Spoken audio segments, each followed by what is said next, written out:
Chapter 1135. Is there something wrong with this sword? Brando looked at the others strangely. The Tremosian and Miss Sprite looked at him as if they were looking at a seven-headed chimera, assuming there were seven-headed chimeras in this world. Tada looked at him and her lips moved slightly as if she wanted to say something. But in the end, she changed her words and said, "Have you heard of a legend, Mr. Brando?" "What legend?" "It's a legend in the shallow seas," Tada replied. "Those who are recognized by the sword of the shallow sea are the masters of the sea, lakes, rivers, and streams. They are the king of the shallow seas." "What do you mean?" "In fact, there is also such a legend in the fire elemental plane." At this time, Lute interrupted. He looked at everyone condescendingly and said with his arms crossed, "The sacred sword Odorfice is the blade of the king and the blessed of the flaming blade. If you are recognized by the golden flame, you are the destined leader of all fire elements. We will have to follow the ancient oath and follow by your side. There is also the sword of earth, Halran Gaia," Tada said. "Even today, among the dwarves and lion men, there is a legend that the wielder of this sword is the king of the earth." Brando's heart skipped a beat. Perhaps this should be the quest chain related to these sacred swords and the elemental scepter, if it was in the game. He looked at the scabbard of Odorfice behind him and raised his head to ask, "How can I be recognized by the golden flame?" "I repaired Odorfice." "Does that count as being recognized by it?" "You are the blessed of the flaming blade. You already have the qualifications to inherit the will of the golden flame. However, there are many people who have such qualifications in history, but in fact, the only one who has really reached that step is your so-called Flame King." Lute sat on the mast, swinging his legs as he replied, "If Odorfice is willing to acknowledge you, then you should come with me to search for the Flame Scepter. You still have Frost Chant Xena, so you might be able to succeed." "What does this have to do with Frost Singer Cinna?" Brando was confused. Lute shook his head. "I don't know either, but I do know that they are related. I only know that you have the Frost Singer Cinna and the Flaming Blade, so you must be a very special person. It's impossible for an ordinary person to obtain them at the same time. If I remember correctly, Mr. Brando should still have the Halran Gaia," Tada said. "The Elven Queen told me about it." Lute suddenly shut his mouth and looked at Brando with a very special gaze. Brando also heard a few gasps of surprise in his mind. At the same time, he felt that the Tremosians around him were looking at him strangely. Although they had no facial features, Brando could clearly feel it. He also heard some whispers, such as, "Is it him?" "Martha," and "Dark Prophecy." Brando did not know what was going on, but he quickly explained, "There is no Halran Gaia anymore, Miss Tada. I used it to open the door to the elemental barrier. After that, it disintegrated and turned into dust." When he mentioned this matter, his tone was a little sad. After all, Halran Gaia had been with him for the longest time. However, Halran Gaia was in a damaged state. It was too difficult to let it use the key of Gaia to connect the prime material plane and the elemental barrier. It was expected that it would disintegrate because it could not withstand the power of the law. At that time, in order to catch up with the Dragon Queen, he did not have much choice. Besides, the divine artifact had its own will, and Halran Gaia also agreed with his choice at that time. "What?" Tada was so surprised that she seemed to wake up from her lethargic state. "Mr. Brando, what did you say?" "I mean, Halran Gaia may no longer exist in this world, Miss Tada." Brando thought that the fairy lady was going to settle the score with him. After all, although Frost Chant Cinna was the holy sword of the shallow sea, Halran Gaia was also an elemental treasure. Who knew if the natives of the elemental world shared the same faith? He quickly apologized, "I'm sorry, I didn't have much choice at that time." "Impossible," Tada replied flatly. "Halran Gaia is the foundation of the elemental plane of Earth. It coexists with the stone pivot. How can it be destroyed?" "But it did disintegrate into dust." And Halran Gaia and Sinnoh were damaged before? Brando asked in confusion. Elemental holy artifacts are immortal and coexist with the shallow sea. Halran Gaia is the same. They may fall into a deep sleep in a certain century, but it is impossible for them to disappear completely. So Halran Gaia has temporarily fallen into a deep sleep because it has exhausted its magic power. No, wait, Tada interrupted him. The fairy lady frowned slightly. Let me think. There must be something missing. Halran Gaia has just found a new successor. It can't seal itself again so quickly. She glanced at Brendel, her eyes bright and piercing. Mr. Brando, you said that you used it to open the door to the elemental barrier. After that, it disintegrated and turned into dust. Brando nodded. The fairy lady took a deep breath and her small chest rose and fell slightly. Mr. Brando, can you raise your right hand? Brando was a little surprised by this request. But he had some understanding of Tada's character. If Fyeth asked him to raise his hand, he would most likely ignore it. But the fairy lady would not ask without thinking, so he raised his right hand. The fairy lady read the rune that represented the meaning of the earth. Then, Brando saw a magical scene. He saw an emblem appear on the back of his hand. The emblem was a bit like the symbol of the United Nations he saw in his previous life. But it was not the olive leaf that symbolized peace that surrounded the earth, but two giant dragons, one black and one white. Brando knew the names of the two dragons. The white dragon was the incarnation of Martha, and the black dragon symbolized the dusk of chaos. They were opposite to each other, but they gave birth to everything in this world. Even if it was a world of order, it was still born from chaos. This was the symbol of Gaia. This is the mark of Gaia, the highest law related to all the elements of the earth in this world. Tada looked at the emblem silently, took a small step back, and bowed slightly to him in the air. Your Excellency, King of the Earth. Brando saw that all the Tremosians, far and near, were silently saluting in this direction. King of the Earth. He looked at the fairy who was looking at him with a respectful expression and thought about the meaning of this word. Yes, the one who has the mark of Gaia is undoubtedly the King of the Earth, Tada replied. The Halran Gaia recognized you, so it opened the door to the elemental barrier for you. I think it did not send you to find the Dragon Queen, but to accept the trial. Trial? Yes, but it's a bit strange, Tada said to herself. How can the broken Halran Gaia give full authority? Haven't the orb of the earth and the scepter been separated from it long ago? Brando was speechless when he heard the fairies muttering. Even if he was stupid, he should know what happened. The mountain's will was in his hands, and at that time, there was no doubt that Halran Gaia had activated all the authority. So, in fact, it did not disintegrate by itself, but it gave its authority and law to him.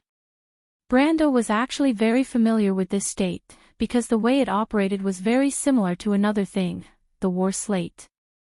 So, in fact, the elemental scepter itself should be a product of inheritance and authority. He looked back at White Mist, and only then did he remember what she said in front of the door made of Halran Gaia's fragments before entering the elemental barrier. The Halran Gaia has recognized you. Feel its law well, maybe one day you can really become the king of the earth. You already knew, Lady White Mist. The ancient witch's spirit lay on his shoulder, her eyes were full of slyness. I never say superfluous words. You will understand this when you have been with me for a long time. So, what does King of the Earth mean? That is not a metaphor, but a true king.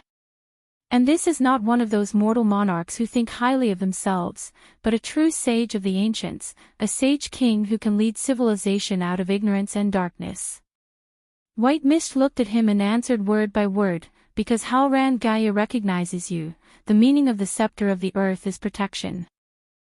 Because the belief in your heart matches the law it represents, it will recognize you as being able to protect the people and countries, and have the qualifications to become the sage king who protects the civilization, just like the flaming blade recognized Gretel, because only those who understand the true meaning of the path of the golden flames can understand the preciousness of the spirit of resistance. Only Gretel can lead the crew's people to defeat the Mardo's empire, and be the cornerstone of the next era. He is the Flame King, the Sage King of the Ancients. There was a hint of ridicule in White Mist's eyes. But there is something more interesting, for example.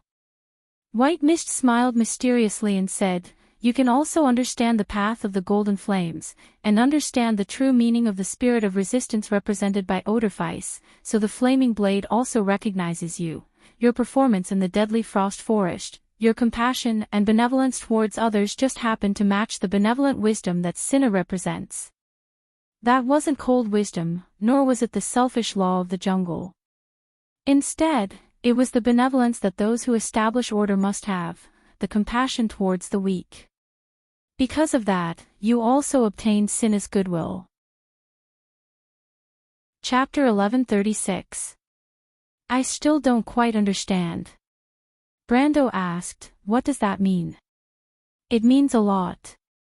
You'll understand very soon." White Mist said, "First of all, it means that you're the one chosen by the three scepters. You're the only one in history. Do you know who was the last person to be recognized by two holy swords at the same time?" Brando thought for a while and thought of a person. This person had also used the wind elemental holy sword as a key to open the door to the mountain of ceasing storms. He had also obtained the three holy artifacts of Gaia, the sword of earth, Halran Gaia, the will of the mountains and rivers, and the holy spear of heaven. This person was the Knight of Azure. History did not mention which wind elemental holy sword the Knight of Azure used, but it should at least be an elemental holy sword. Otherwise, it would be impossible to open the gate of two worlds. Later on, he obtained the three holy artifacts of the Holy Temple of Earth. Among them, the Holy Spear of Heaven was a divine artifact of a higher level than Halran Gaia. If he had not obtained the recognition of the Seal of Gaia, how could he have taken it away? "You're the Knight of Azure?"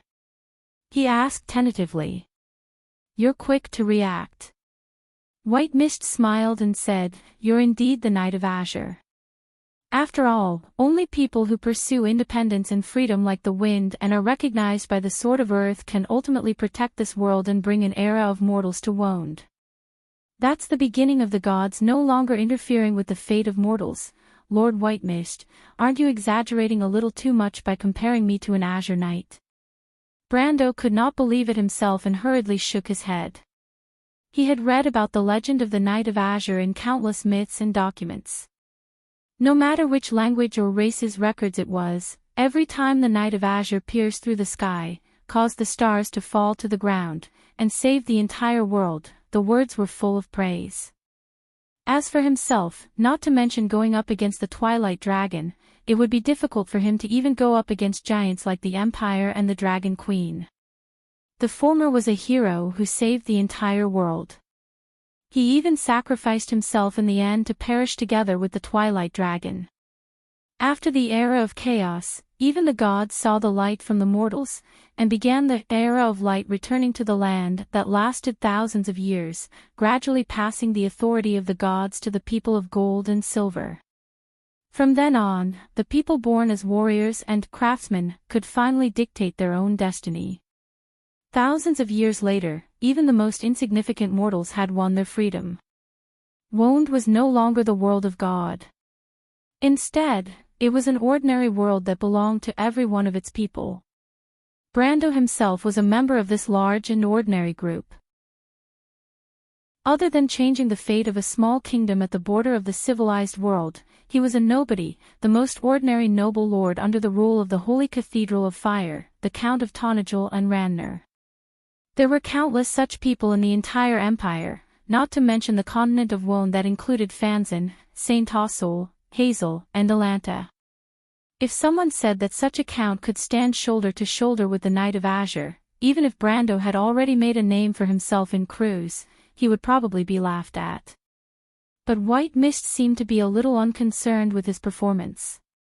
She shook her head and did not say much. She only asked, "Brando, let me ask you a question. When the twilight comes, when the lives of everyone around you are threatened, will you stand up? Brando was stunned. The first thing he thought of was why the twilight would come. It was still the end of the year of the sword, but he suddenly froze, because he thought of the Roman, the Dragon Queen, and all the mess at the moment. It seemed that inadvertently, history had changed beyond recognition. The skeletons of Madara did not even have time to launch the Second War of the Black Roses. Brando did not know the situation in Erewhon, and the twilight seemed to have crossed several versions, and arrived in front of the world. This was not a joke, nor was it a warning, but a fact that was happening in the world of elements. If he could not stop the Dragon Queen, then the twilight would definitely come to this world. Regardless of whether the former could really fulfill the wish of the tree herders and kill the twilight dragon in one fell swoop, at least no matter how she succeeded or failed, the Roman would not be spared. White Mist's question seemed to have asked the deepest part of his heart. Will you stand up for me? Thinking of this, Brando found it hard not to ask himself, how can I not stand up? Why did I come here?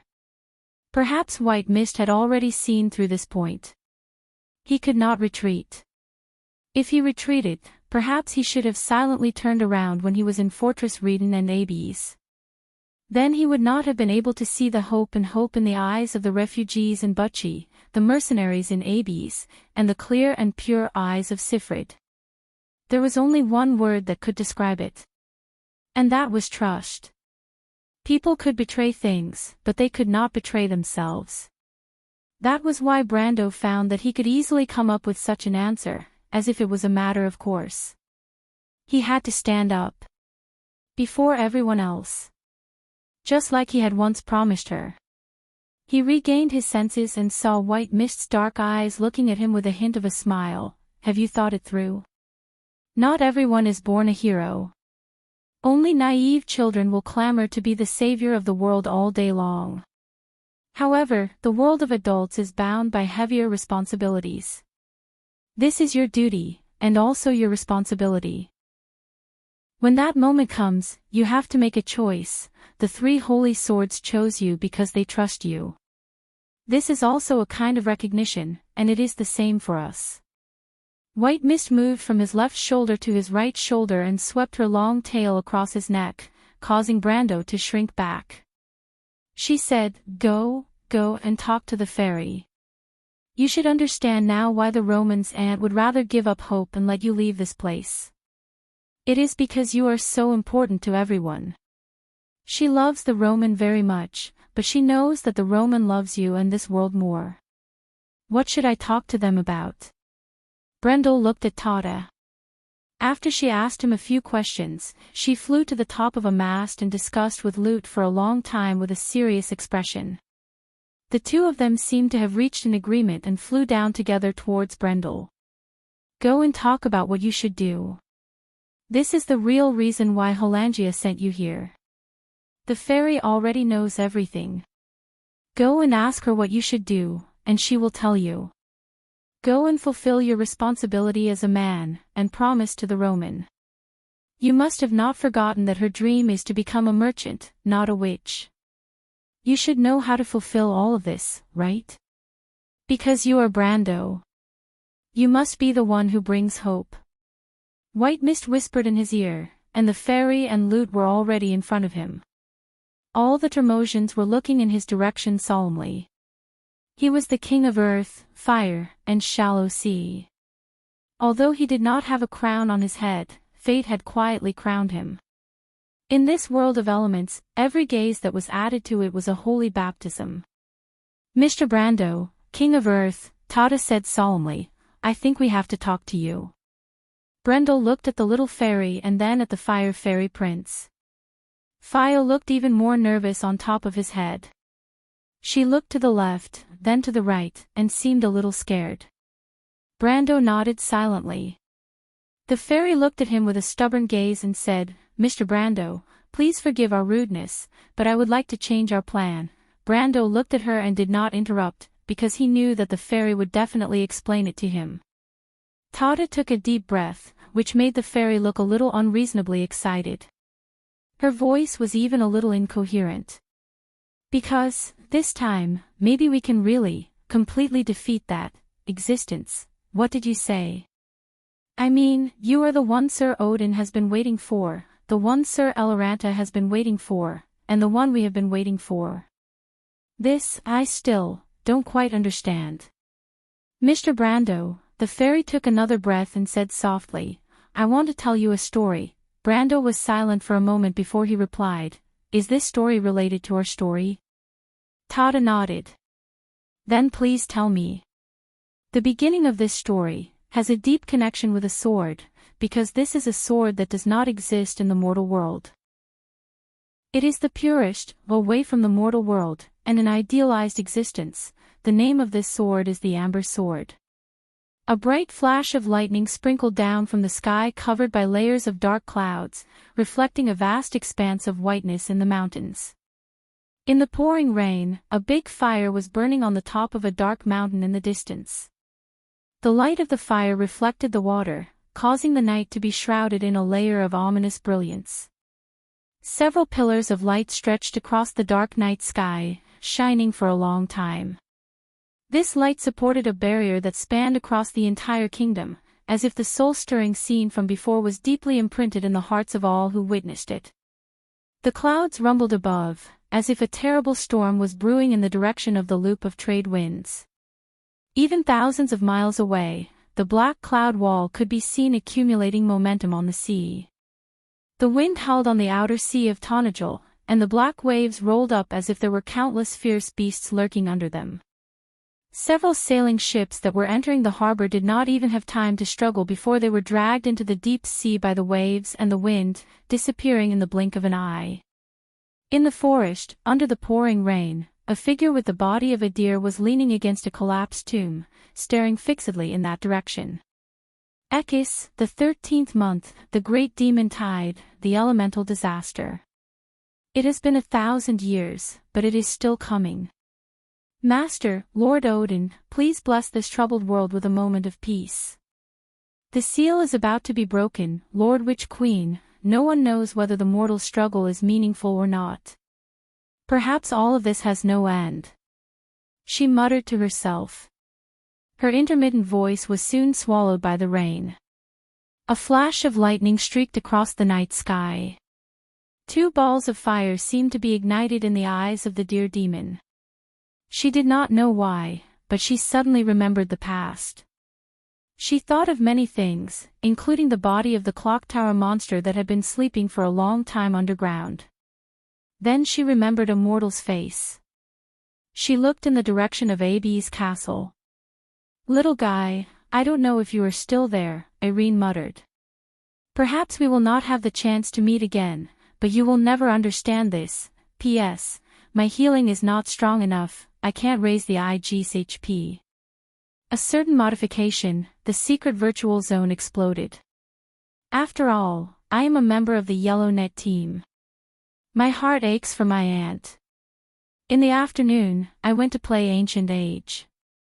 At night, I was preparing to go offline to write my story, but the server exploded. It was also a certain modification that was targeted by the system. Chapter 1137. The Amber Sword controls the fate of the world.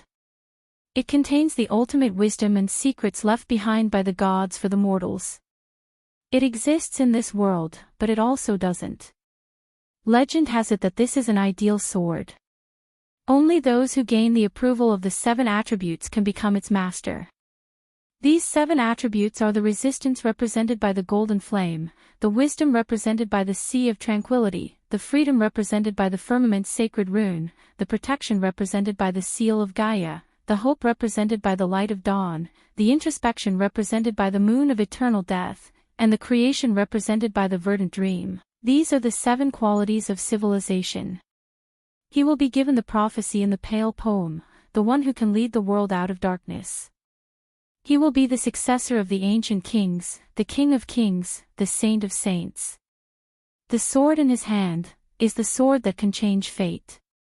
We hope that you can find this sword, Mr. Brando. Although the chances are slim, we believe that you can do it. Lord Odin sacrificed himself to protect this mortal world for 1,000 years. The Flame King Gretel ordered people to bring the sacred sword Odorfice out of Cruz. I believe that they were waiting for such a hope. Perhaps you are the hope that Martha promised them. I understand that the sages don't just want to struggle for survival, but to completely change the fate of this world. Even if there is only a slim chance, we must fight for it. It's not just a slim chance. Brando had already thought it through and no longer hesitated. It can be done. Because he had to save the Roman, he had to give it his all. He knew that he might fail, but this reason meant that there was still a chance of success. And if he backed down, there would only be endless regret in the future. Brando didn't want to wait until then to regret, so he chose to fight while there was still a chance. At least he could still choose his own fate and fight. This was already a blessing compared to many people. He deeply understood how precious it was to be able to control one's own fate. This was the best gift that Odin and the sages before him had given him, and perhaps to the world. You agree, Mr. Brando? Tada looked at him with some surprise. She thought that she would need to say more to convince the other party. However, she did not know that white mist had already helped her in the dark, helping Brando clear his thoughts. Brando nodded. The question is, what should I do to retrieve the 7 sacred artifacts? But is there enough time? I'm afraid that as soon as I leave the shallow seas, the Dragon Queen's ritual will be completed, right? I don't know either, Mr. Brando, Tada said, shaking her head. But the Sword of Earth must have sent you here for a reason. Perhaps a great will had already predicted all of this, including us, the elementals who guard this place, and you meeting us here. But now we have to decide how to complete the rest of the journey. As far as I know, there are at least 2 sacred artifacts left behind in the elemental barrier. One of them is the Ice Pearl, which was left behind in the shallow seas. Back then, it was cast into the sacred sword Cinna. After Cinna was damaged, we found some fragments of the Ice Pearl from various worlds, but we were only missing the main body of the sword. Now that you have the main body of the sword back, we can repair it and wake it up from its long slumber. The flame scepter is in the mountain of quenching storms, Lute finally spoke. He looked at Brando from head to toe. If you can get the approval of the golden flame scepter, I'll take you to it. If you are indeed the chosen one, you will definitely be able to get Odorfice's promise. What about after that? Where is the flame scepter in the mountain of quenching storms? Is there enough time? Brando asked. Time is meaningless in the shallow seas. Space is meaningless in the mountain of quenching storms. Back then, the Azure Knights spent 10 years in the mountains looking for the Azure Lance. But in fact, when he finally got the Azure Lance, he only took 1 step forward and the howling blizzard stopped in front of him. After the wind and snow separated, the Holy Lance floated quietly not far away from him, not more than 10 steps away. Lute replied, so if you are really the chosen one, you will definitely see the flame scepter. Otherwise, it will be useless no matter how much time we waste in the mountain of quenching storms. That means if we are fast enough, we can still make it before the Dragon Queen ritual is completed. We can go even faster. Let's not take the White Cape anymore. Let's take another route. We can skip the gray section between the shallow sea and the mountain where the storm stops. It will save us a lot of time, Tada suddenly said. You want to? Lute looked back at her and was a little surprised. Yes, we will go to the Sea of Thunder and take the Sea of Storms. You are crazy. That is too dangerous. But we have to do our best to help Mr. Brando by every second. The Port of Evernight supports Tilius the Wise unconditionally. Elder Keb suddenly said to everyone telepathically. The Ice Sea clan is also willing to go. The Mist clan also agrees. Please add the Longtooth clan. Only the people of Royas did not say anything. The sprite lady looked at them from afar and did not force them. She said, 4 ships. The Port of Evernight and the Mist Clan have the best warriors, while the Longtooth Clan and the Mist Clan have the best craftsmen. That is enough. Brando listened to their conversation and asked, "Where is the Sea of Thunder? Is the Sea of Storms dangerous?" The Sea of Thunder is at the edge of the shallow sea, close to the chaotic void. There are fragments of laws and magic power floating all year round. The void is filled with storms and lightning, and there are huge abominations and ether predators in the cracks of space. It is the most dangerous area in the entire elemental barrier, Tada said. Tada replied, "The ancestors of the Tremosians once built a path of light. This path leads to the mountain of quenching storms. By taking this path, we can avoid the gray section between the shallow sea and the mountain of quenching storms. However, because it is too dangerous, the Tremosians gave up on it." Brendel could not help but shudder when he heard the term ether predator. What was the most ferocious monster in the Amber Sword? It was neither the strange dusk species nor the cruel and twisted evil gods, but the ether predators that traverse between the worlds of the other planes. This was because these ether predators had three famous ancestors: Imoka the Eternal Trauma, Kujiri the Butcher of Truth, and Tungsten Lamo the Endless Reincarnation. He almost subconsciously did not want to take this route, but his rationality told him that he had no choice. He knew what the gray segment was. The gray segment between the elemental planes was also known as the gray path. It was like the gray formed by mixing several colors together. The elemental planes were also filled with large areas of gray. In these empty areas, the laws were very similar to the main material plane, but there was nothing. There was neither life nor anything that could be called material. In fact, there were only two concepts in the gray path: time and direction. Its time was only half of the normal flow of time, but even so, it was enough to waste time for everyone. "Miss Tada, how confident are we?" "We have a certain amount of confidence. In fact, the most dangerous things on the Sea of Storms are the fragments of laws and the turbulence of time. As long as we don't run into them, the fleet will be safe. We have enough warriors and craftsmen to deal with the monsters that wander in the Sea of Storms." Brando nodded. He also understood. After all, Imoka the Eternal Trauma, Kujiri the Butcher of Truth, and Tungsten Lamo the Endless Reincarnation were only three. They were most likely to run into their descendants. These ether predators were unimaginable nightmares for ordinary people, but for the Tremosian people, it was not impossible to deal with them. Then what happens after that? After what? I'm saying that even after obtaining the Frost Pearl and the Fire Scepter, I'm still far from gathering all 7 holy artifacts.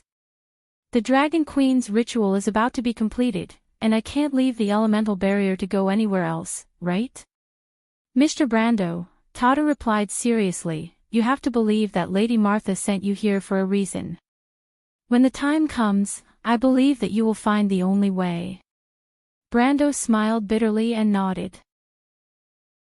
These words sounded very reasonable, but in reality, they were useless. He could only believe that he was the chosen one and fight for that glimmer of hope. But no matter what, as long as there was a possibility, he would spare no effort to seize the opportunity. "The next step is to help you repair Cinna, Mr. Brando. It is a part of the sword and the Frost Pearl, and legend has it that the Frost Scepter is sleeping under the Great Glacier. Perhaps in the future, you will have the opportunity to gather them together and form the real Holy Scepter of Water Element. What should I do? Please leave this matter to me and the other wise men." The repaired Cinna was handed over to Brando. Brando remembered that when he received this sword under the Great Glacier in the heart of the deadly frost forest, he had once sighed at the beauty of this sword.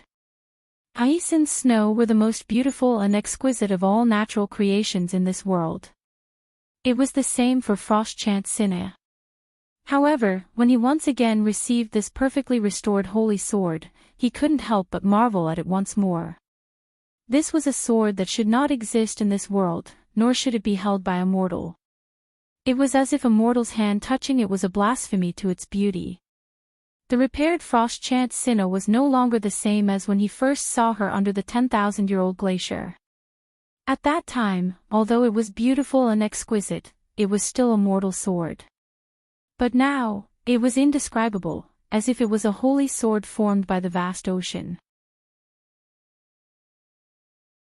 Chapter 1138. Its blade was only a little more than 2 fingers wide, and the perfectly symmetrical blade looked like ripples on the water. It did not look like the metal used to forge the blade, but instead, it looked like a gentle ripple. It looked like an illusion, but it was real when you touched it.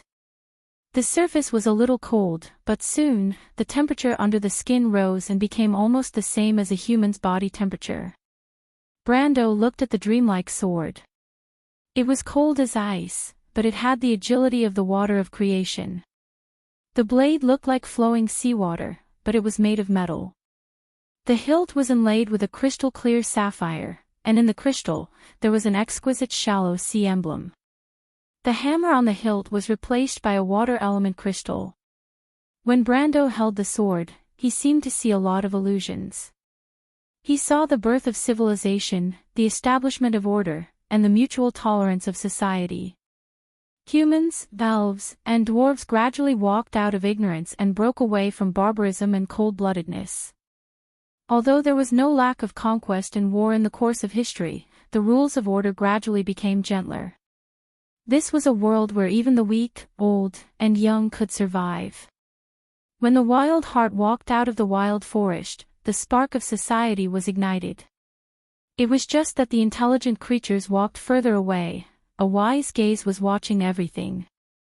But civilization did not weaken because of this. On the contrary, order defeated barbarism time and time again, and the fire of civilization was always burning in the wilderness. Then, a brilliant culture was born. Cities rose from the ground, and people learned more from the knowledge of the entire world of order. The best of them became wizards, knights, craftsmen, and nobles. Dark lands were lit by the fire of civilization. Brando seemed to see the destruction of the border of chaos, and the unification and expansion of the whole world. This was the wisdom of the shallow sea sword. It did not come from a person, but from the experience of a world. Brando held the hilt of the sword, and his heart faintly understood. Tada raised her head and looked at the light blue mark that flashed across his forehead. "The shallow sea emblem," she said. "As expected, Cinna has already acknowledged you. Otherwise, she wouldn't have stayed by your side for so long, Mr. Brando. It's a pity that you haven't found the Frost Scepter, otherwise you would have obtained the shallow sea emblem and become the king of the shallow sea." She bowed slightly to Brando, as if she was congratulating her monarch in advance. Brando, on the other hand, was silently thinking about something.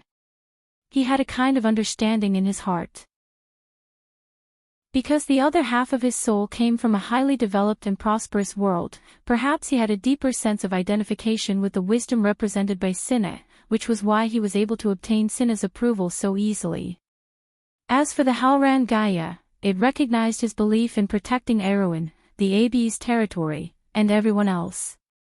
This kind of protection coincided with the ideals in his heart, so it recognized him as the successor of the Seal of Gaia. The Flaming Edge was the only one who didn't understand the spirit of resistance represented by the golden flames because he had never experienced it before. If he hadn't recalled the battle with Groton at the last moment, and was awakened by the Silver Queen and the arrogance of the Empire, he would probably still have been rejected by the sacred sword Odorfice. As for the freedom represented by the firmament Saint Rune, the hope represented by the light of dawn, the introspection represented by the moon of eternal death, and the creation represented by the verdant dream, he really didn't have a clue. He didn't even know if he had the chance to obtain these sacred items, let alone whether he could obtain their approval. At this point, he could only brace himself and persevere. He took the sword from wise Cecia's hands with both hands and looked at everyone present with gratitude, everyone who had worked hard to reforge this holy sword. Reforging and restoring Cinna wasn't an easy task. Although the shallow sea sword was only a part of the sacred scepter of water, it was still a divine artifact, and a high-grade one at that. In order to restore it, the 5 ships of the Termos, including the sea dwellers of Roas, worked together to build a platform on the surface of the sea and draw a magic circle on it. Brando saw them throw in countless precious treasures, including a few lesser divine artifacts, just to provide mana to activate the magic circle. He even felt a little heartache for them. Miss Tada told him that in order to restore Cinna, the 5 ships had used up almost all of their savings for the past 100 years, and the port of Everwinter had also invested a few hundred units of water elemental origin. Just this alone was no different from several divine artifacts to the Termos. At the very least, it was the source of all of their elemental origin for centuries. But these efforts were priceless. The Termos didn't take a single cent, perhaps because they understood that this was the only chance in this world.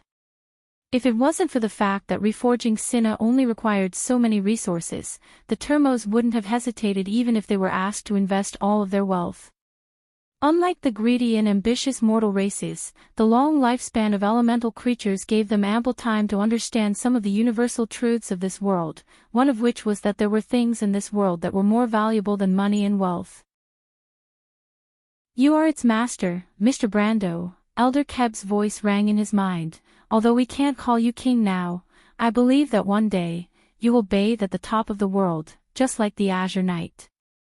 You will be one of the true ancient kings." "And the most dazzling one," Lute replied proudly. "If you are really that person, then your throne will be at the top of the clouds, and your star will be the most dazzling constellation in the summer night sky."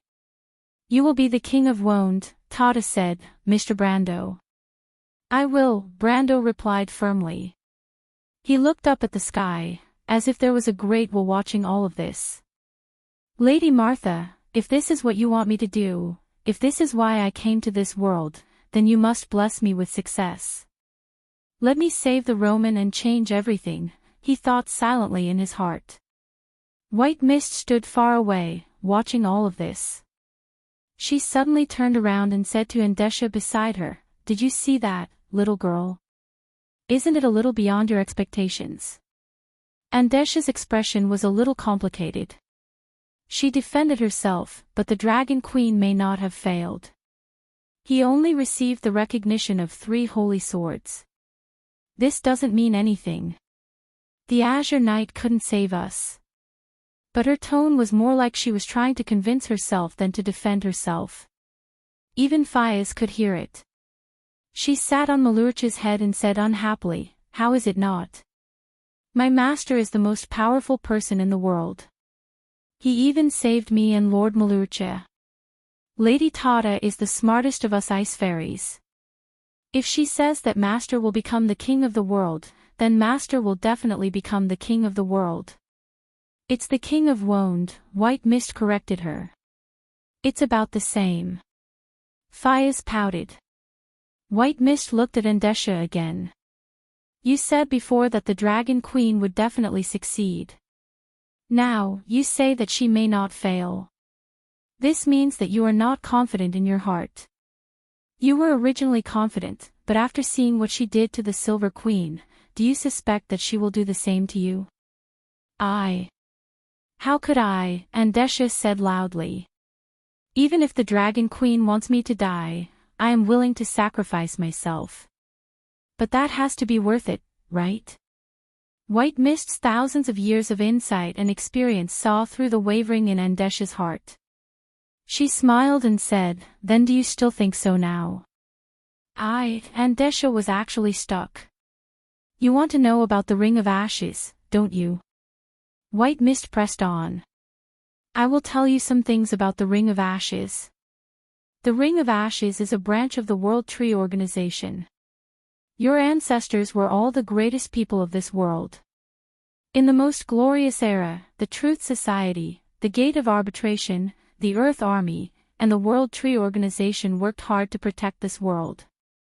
Your division came from the endless debate over the justice of the process and the necessity of the results. In the end, the Truth Society won. The result was a complete failure of the Sixth War. The Twilight Dragon even corrupted the child of the world. In the end, it was the Knight of Azure who stepped forward and sacrificed himself to save everything. In that era, everything the Ring of Ashes and the Truth Society did was proven to be a failure. Today, you are just walking down the path of their failure. Why do you think you can succeed? White Mist sneered. You want to ask why the tree herders are unable to obtain the true bloodline of the gods and return to the era when their power was at its peak. The reason is simple. Everything you did was guided by someone behind the scenes. Of course, it does not wish for you to obtain the power of the gods. Once the Truth Society reopens, you will immediately obtain the inheritance of the past. The Twilight Dragon destroyed Babel Fortress with great difficulty, so how can it repeat the same mistake because of its own plan? What did you say? Andesha's eyes widened. The Twilight Dragon will repeat the same mistake because of whose plan? Of course it's its own plan. Otherwise, why do you think the tree herders and All for One can obtain the inheritance of the past? Unfortunately, those things were purposely guided by the Twilight Dragon. The goal is to let your Dragon Queen perform the ritual that she thinks is great. How is that possible? Andesha's mental defenses almost collapsed. She shouted with a trembling voice. If that's the case, where did you, the Witch Queen, and Odin's inheritance come from? Why didn't you stop us? White Mist smiled mysteriously at her. Because Lady Martha is not a fool. Chapter 1139. Alright, it's my turn to ask a question. Let's talk about Verdant, White Mist said. Brando was naturally oblivious to the private conversation between Andesha and White Mist. After Cinna repaired the ship, the four Tremosian fleets turned towards the Sea of Lightning under Tada's orders. Half a day later, they entered the Sea of Lightning along the path of light. The scenery on the surface of the sea had changed. The white fog and the sea of bones had gradually dispersed, and the stone pillars gradually disappeared from the surface of the sea. The time on the sea seemed to have turned from day to night. The clear blue sky disappeared, and the white clouds on the horizon could no longer be seen. A bright river of stars hung in the sky, and the same scene was reflected in the sea. The sea had turned dark, as if it was swimming in the universe. The stars were thousands of times brighter than the atmosphere of Wonde. Brendel rested his sword on the bow of the ship as he looked at the mesmerizing scenery. In his eyes, the surface of the sea in the distance actually broke apart and became uneven, but the flow of the sea seemed to be illogical. The waves flowed from low to high, and from high to low, and were not affected by the law of gravity. Some strange creatures that he couldn't name were swimming in the sea. When he looked at them, the system menu that popped up showed that most of these strange creatures were level 66 to level 70, and they were all elemental creatures. Some of them even left the sea and swam in the air like birds, but most of them did not get too close to the fleet. They only looked at the Tremosian fleets curiously from afar, and some of them even let out long, clear cries like that of whales. Soon, even the traditional sea began to disappear, and the majestic boundary between the shallow sea and the void appeared in front of everyone's eyes. It was like a straight cliff. The water elemental energy separated from the surface of the sea and drifted into the endless void, gradually disappearing. Mana surging in the chaos passed through a shining net and was condensed into the form of blue water elemental energy, fusing into the sea. Even the Tremosians couldn't help but hold their breaths when they saw the endless cycle of life and death in front of them. Needless to say, Brando. On the surface of this strange sea, there was only a single path of light that remained unchanged since time immemorial. The fleet sailed on this wide path of light, completely unaffected by the changes in the surrounding environment. Brando looked at the path that emitted an ancient light. He did not know whether to be shocked by the majesty of the law of Tiamat, or to be impressed by the feat of the Tremosian ancestors. This was the edge of the real world. However, he did not know why this sea was called the Sea of Lightning, and he did not know why it was called the Sea of Storms.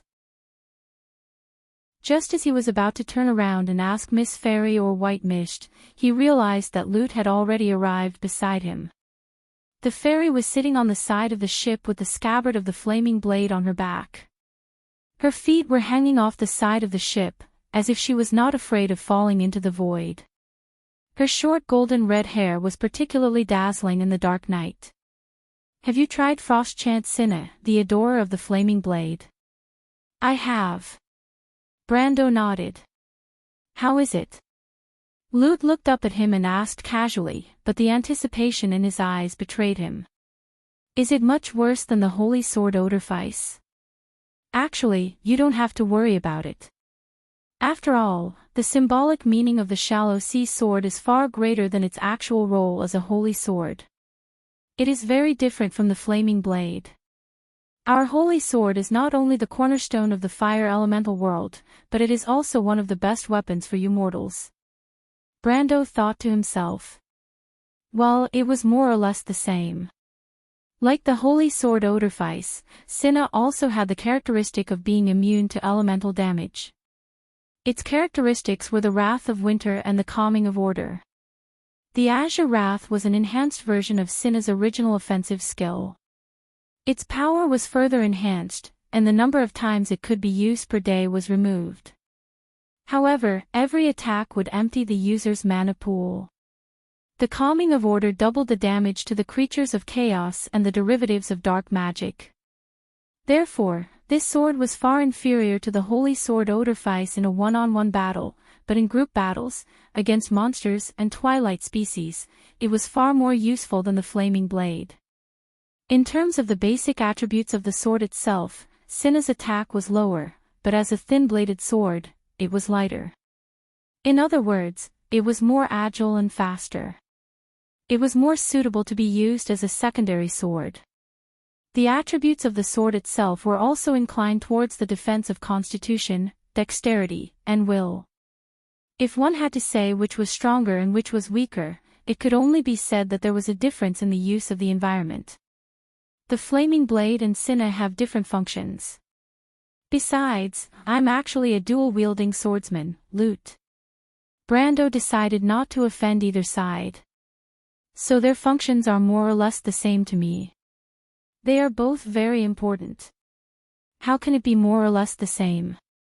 Lute was a little unhappy. He criticized. There is a difference. Good is good, bad is bad. You humans just like to be ambiguous. This was Faith.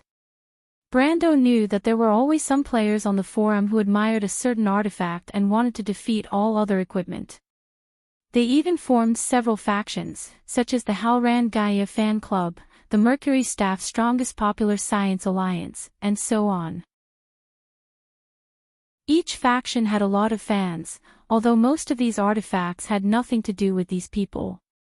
They were usually in the hands of the core members of the major guilds, and the latter basically did not participate in these boring things. What he didn't expect was that he would actually meet such an indigenous believer in this world. In order not to start a world war, Brando seriously considered it before saying, "This is not ambiguous. It's the truth. It's like a sword and a sword, a spear and a halberd. It's hard to say which one is better, isn't it?" But Lute ended the question with a simple judgment. Of course the sword is the best. There's no doubt about it.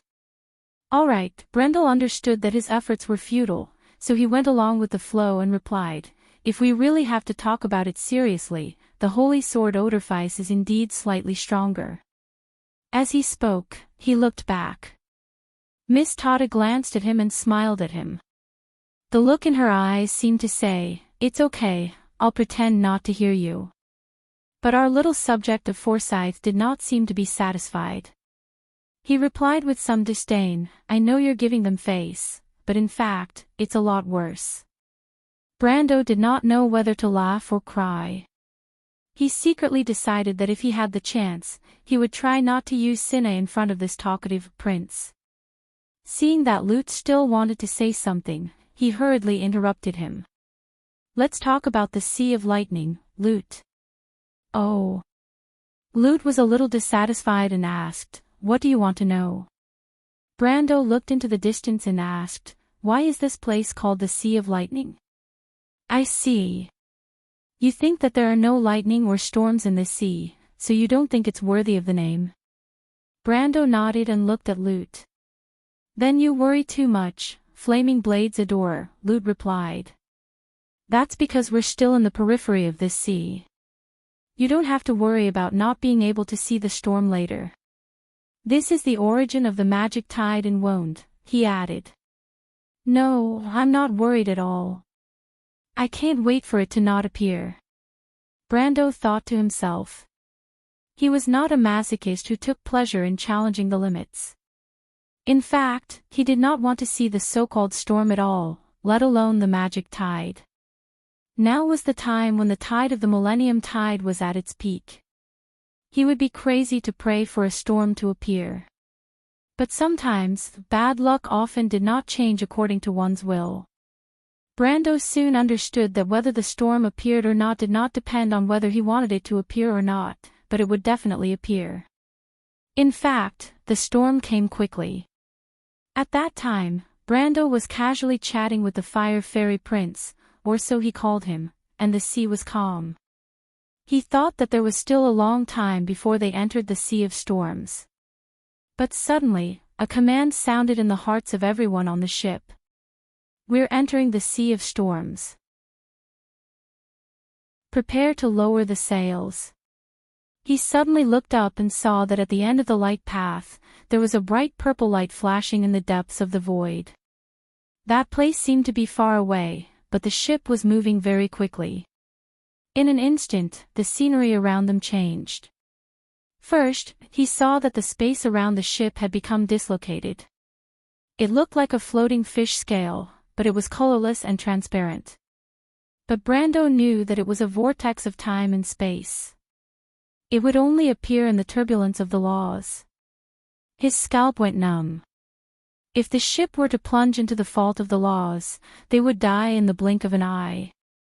It did not matter if he was a sage or something else. Besides, he was not a sage. Such a scene could be seen because they were at the edge of the Tiamat laws. The laws here were not complete because they were eroded by darkness and chaos. In fact, the laws of the outer world were in the process of shattering, collapsing, reforming, and being reborn at any time. And the derivatives were these scenes that made mortals despair. Soon, purple lightning appeared in the turbulence of space. These crisscrossing lightning bolts did not seem to need any medium to travel in the void. Brando saw with his own eyes that they hit a void ray. The latter seemed to be distorted and sucked into a vortex. The vortex collapsed into a black spot the size of a needle tip in front of him, and then disappeared. Chapter 1140. Brando shuddered at the sight. After a few breaths, the dark clouds in the distance, or rather, the chaos in the void, had come and shrouded the ship in an instant. Dazzling lightning spread along the dark clouds, and before Brando could react, the bright purple light had surrounded the entire ship. The light of the Tremosai had been swallowed up, and the fleet seemed to be moving forward in a cloud. Then came the violent wind and torrential rain. To be exact, it was not rain, but the water elements that were being pushed back. At this time, the traditional meaning of the sea had long disappeared, and the whole space seemed to have been overturned by a terrifying law. Brendel could even hear the terrifying roar of the storm as it passed through the void. When the clouds were occasionally blown away by the wind, he could see the situation outside through the corner of the clouds. It was the edge of the world that was slowly disintegrating in the chaos. Although he knew that the elemental boundary of Wound was dying and reborn every year, and had never stopped growing, he could not help but feel the insignificance of a mortal when he saw this scene. The ship in port of Everwinter swayed up and down in the surging chaos and the void storm, and had completely lost its sense of direction. Occasionally, he could see a light pillar on the left, right, top, and bottom of the ship in the chaos. That was the light path of the Tremosai. Brando heard one or two horns, and then felt someone push him from behind. When he came to his senses, he found that Lute had flown up from the side of the ship. Miss Tata had also flown up. She looked serious as she flew past the two to the front of the ship. Then she turned back and shouted, "Go below the deck." The sprite gestured to them, indicating that they should go below the deck. "What's going on?" Brando asked, puzzled. The scene in front of him made him feel a little uneasy, and the other people on the ship did not look too good either. "It's a big storm," Lute said to him with a frown. "We seem to have hit the magic tide of Wound. The scale of the tide is very large, and it has disturbed the law of Tiamat at the edge of the elemental barrier, forming a huge dimensional storm in front of us." Brando stared at him. His stare caused a blush of embarrassment to appear on the latter's face.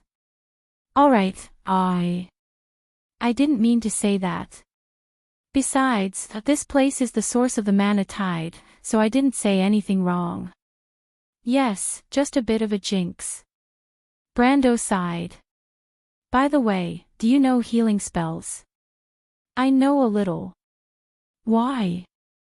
The fire fairy asked curiously. "Are you hurt?" "I'm not a professional priest, but the ice fairies are very good at healing spells." "Do you want to find Miss Tata?" "No." Brando shook his head firmly. "Don't use any healing spells later." "Then why?" Lute was puzzled. "Just listen to me, right?" The fire fairy nodded as if it understood. "Also, don't go near the corpse." "What does that mean?" Lute was even more confused. "Listen to me. There is more. Adorer of the Flaming Blade, I know you're teasing me. If you go on like that, I'm going to get angry. So you know." Brando looked at him with some surprise. "Looks like you're not that rigid." The little fairy could not help but snort coldly and turned her head to the side. Brendel glanced at the fairy again, but there was no way he would back down now. Besides, it was not his style to hide behind a lady's back. He shook his head firmly and pulled out the flaming blade from his back. "Change to Cinna." Lute turned around and saw this scene and could not help but remind him. "What?" "Use Cinna," Lute said loudly, because he had no choice but to raise his voice. Otherwise, they would not be able to hear each other's conversation. "It seems that the Tremosians want to go around the dimensional storm. This is a very dangerous path because there are usually a lot of storm zones outside the dimensional storm. We have to protect the ship. You have Cinna, no problem." Brando reached out to catch Lute, who was flying around in the air, and asked, "What's a dimensional storm?" "You'll know later." "Then why not Odorfice?" "Of course it's because Cinna is more useful here." Lute looked at him with some sympathy. "Both Odorfice and Cinna have their own uses. Didn't you say so yourself? Now is the best time for the shallow sea sword." After hearing this explanation, Brando almost lost his balance and was blown off the ship by the storm. He moved his mouth and wanted to say that was not what Lute said before, but after thinking about it, he held back. He felt that if he continued to argue with Lute about this, he would have already lost. Besides, he was not 100% sure that he could convince this proud subject of Forsyth. Sitting on his palm, Lute looked at the storm in front of him excitedly and said, "I've never seen such a storm before. When we get through it, I'll definitely be the best sword saint. I'll prove that it's actually nothing." Brando glanced at the little guy's pale face and felt that his words were not convincing at all. But what made him a little speechless was that this guy did not seem to be afraid of death. At least for him, the storm in front of him was already terrifying. The storms on the Naga Sea were just small waves compared to it. Even the stormy waves they encountered when they passed through the sea of fog were docile, as if they were in a quiet harbor compared to this. At this moment, Howren even had the illusion that he was fighting against the power of the whole world. The Tremosian fleet was as weak as an ant in front of this huge power. Although he knew it was just an illusion, he did not want to encounter a more terrible storm. Tata saw that the two of them had made up their minds and did not insist. She turned around and flew quickly to the mast and hung a lantern at the front of the mast. What is Miss Tata doing? Brando saw this and could not help but ask. He had followed Lu Ti's instructions and extended his lines of law to stabilize the chaotic laws of space and time around the fleet. It was still a little difficult for him, but at least after he did so, the fleet immediately stabilized and could vaguely see each other. Miss Sprite and the few Tremosians on the deck immediately cast a grateful glance at Hao Ren. That's the sea fog lantern, Lu Ti replied. So that's the sea fog lantern. Is she guiding the ship? Brendel asked as he paid attention to the rate at which his order points were dropping. Almost. Miss Tata is also preparing to let the fleet pass by the storm vortex. This was the second time Lu Ti mentioned this term in a short time. Brando just silently looked at the front of the fleet. When Miss Sprite placed the sea fog lantern at the bow of the ship, the trumpeter at the stern blew the horn again. Then, a dense crowd of Tremosians came out from under the deck and came to the deck. They took their positions and sat on the oars on both sides of the ship. They held the oars with their thick and short hands, but they did not move, as if waiting for something. What are they doing? Brando saw this scene and asked again. They are rowing. Rowing? Lu Ti explained a little impatiently, this is the world of elements. The laws of the mortal world do not work here. Do you think the Tremosian oarsmen are like your sailors? They only need a little bit of strength. That won't do. Their oars are actually forged with Tremosian silver. Have you heard of this thing? Silver of law. As expected of the Flaming Blade's adorer, I dare to bet that not many mortals have the same insight as you. The law of silver is actually woven from the law of threads. Their oars themselves are a kind of law. The process of them rowing the boat is actually the process of pacifying the order. You should know that the direction of time and space are meaningless here.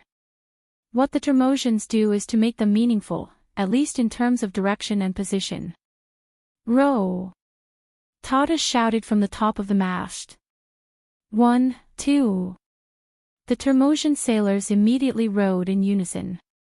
Row! Tata shouted from the top of the mast. 1, 2. The Tremosian sailors rowed back in unison. With every stroke, countless threads of law extended out from the void, forming a solid barrier on the left, right, front, and back of the ship, as if this was the only way to block the terrible storm from the front. Seeing this scene, Brando understood. The Tremosians were building the law in the void, which was the same as their ancestors weaving the path of light in the void. It was just much simpler. Go to the front. Lu Ti suddenly shouted. What? The lightning is coming. Brendel raised his head and saw that a huge whirlpool had formed in front of the ship. The whirlpool spun slowly in front of the ship. It seemed to be right in front of him, but it also seemed to be far away. The Tremosian ship sped through the void, but the position of the whirlpool did not change at all. He saw countless purple lightning snaking around the edge of the vortex. Some were sucked into the vortex and disappeared in an instant, while some escaped and dissipated into the void. Without a doubt. That was the storm vortex. P.S. Tomorrow is the TI-5 finals. I want to support LGD and CDEC. I originally wanted to ask for leave, but after thinking about it, I decided not to. I'm so hardworking. Shouldn't you be touched? You can pretend to be touched and vote for me. Be reasonable. So I beg for your votes. Chapter 1141. How could it be so big? Lu Ti was stunned. His small pupils were almost occupied by the huge purple vortex as he muttered to himself. Everyone's expression was not any better. Even Miss Sprite and White Mist had a grim look on their faces. The fleet of the long-toothed sea folk was the first to blow the horn, and a pale yellow barrier of light spread out from their flagship, enveloping all the ships. Brando soon saw the lightning storm that Lute had described. It was as if the air had produced purple bolts of electricity out of thin air, but each was miles long, and when they came to an end they swept down upon the ship like a great wave of electric charge. The lightning swept across the light barrier, causing it to shake violently under the terrifying force.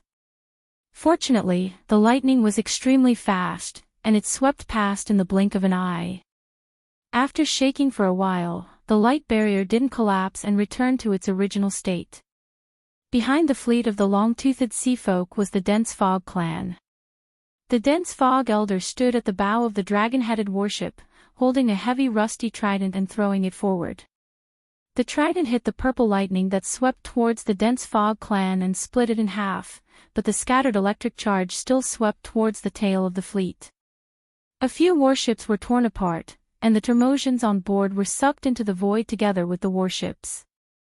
The lightning storm continued to move forward, and in the blink of an eye, it was in front of the fleet of the port of Everwinter. Brando looked up at the great power of the world. Although it had been weakened a lot, it was still breathtaking. But at this moment, he opened his mouth slightly, because this was not a simple electric discharge, but a huge amount of energy released in the tide of magic when the chaotic magic power transitioned from a high-grade to a low-grade magic power. This was not the will of the sea of magic. It was probably not a storm vortex. But, to the left. To the left. Miss Sprite shouted to the entire fleet from the bow of the ship.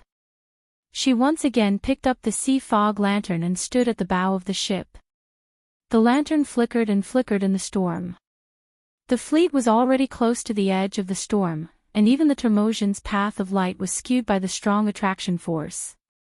The entire ship was shaking violently, as if it would break apart at any moment. In Brando's field of vision, from time to time, ships would fall behind and be swept into the lightning storm. Or they would be struck by lightning and turn into a ball of fire. Seeing this, Lute became anxious. He muttered uneasily, "This storm is too abnormal. How can it affect such a large area? If this continues, the fleet won't be able to hold on." Millennium Tide. What did you say? Flaming Blades Adore. I'm talking about the Millennium Tide. Brando answered with a straight face, "The Millennium Tide is here." Lute looked at him in confusion. However, Brando understood that the awakening of the Twilight Dragon had awakened the will of the magic sea, and the entire primal chaos world was undergoing huge changes. The great mana tide was coming. But why fight against it? He muttered to himself. What? Fight against what? Brando looked at Lute strangely. He pointed at the storm vortex and then at the fleet. He did not say a word, but the fairy was puzzled. The Longtooth clan has fallen behind. At this time, a voice shouted in the telepathic communication. They told us not to stop. There is spatial turbulence on the right side of the fleet. This is the last message from the Longtooth Wise Man. Lord Wise Man. Tada's face was pale, but her expression was still calm. We don't care about them and continue forward. She replied. Without the Longtooth clan, we don't have enough strength to break free from the vortex's pull, my lord. Wait. My lord, the IC clan wants us to continue forward. What are they trying to do? They want to push us out. They must be crazy. White Mist tiptoed and landed on a rope around Brando's feet. Brando lowered his head and looked at White Mist. He did not ask what she said to Endesha and asked, "What happened to the fleet?" "The situation is worse than you think," White Mist replied with a serious expression. "The fleet might not be able to survive this storm. Even though the Termosi people are trying their best, the chances of success are not high. The storm is too big, and it might be related to the changes in the wound. It might also be related to the Dragon Queen. It's my fault for not expecting this." "It's not your fault." Brando was not as flustered at this time. After all, it was useless. Moreover, he was thinking about other problems with his brows furrowed. He absent-mindedly said, "Besides, if Lady Martha is protecting us, there will be a way out." There's always a way out. Where did this proverb come from? It sounds quite reasonable. White Mist nodded, "That's true. If there is no turning back, Lady Tata will definitely send you out of the fleet." "Send me out of the fleet?" Cold raindrops fell on Brando's face. Even though it was an illusion caused by the moist water element, his cheeks were still wet. He lowered his head and asked. "Lady Tata will gather everyone's strength to teleport you out of the fleet along the path of light. At the end of the path is the shallow gray bay of the mountain of ceasing storms. Even though the chances are slim, it is not impossible. So you are right. If Lady Martha is protecting us, we will succeed. I am alone. What about you? You are our most important hope. If Lady Tata and I die here, then you must succeed. If you don't succeed, then there is no hope for this world." Brando frowned slightly. He gently wiped his forehead with his left hand. It was cold and wet. He did not know if it was sweat or rain. He stared at the apocalyptic scene in front of him, but in his heart, he recalled the story that happened in The Amber Sword. "Maybe it's not that bad." Brando replied. "What?" "Lady White Fog, do you see the boundary of the law of Tiamat?" "What are you talking about? Why do you want to see that?" "Isn't this the boundary of the law of Tiamat?" "It is changing. Are you okay, Flaming Blades Adorer?" Lute was stunned. He thought that Brando was scared out of his wits.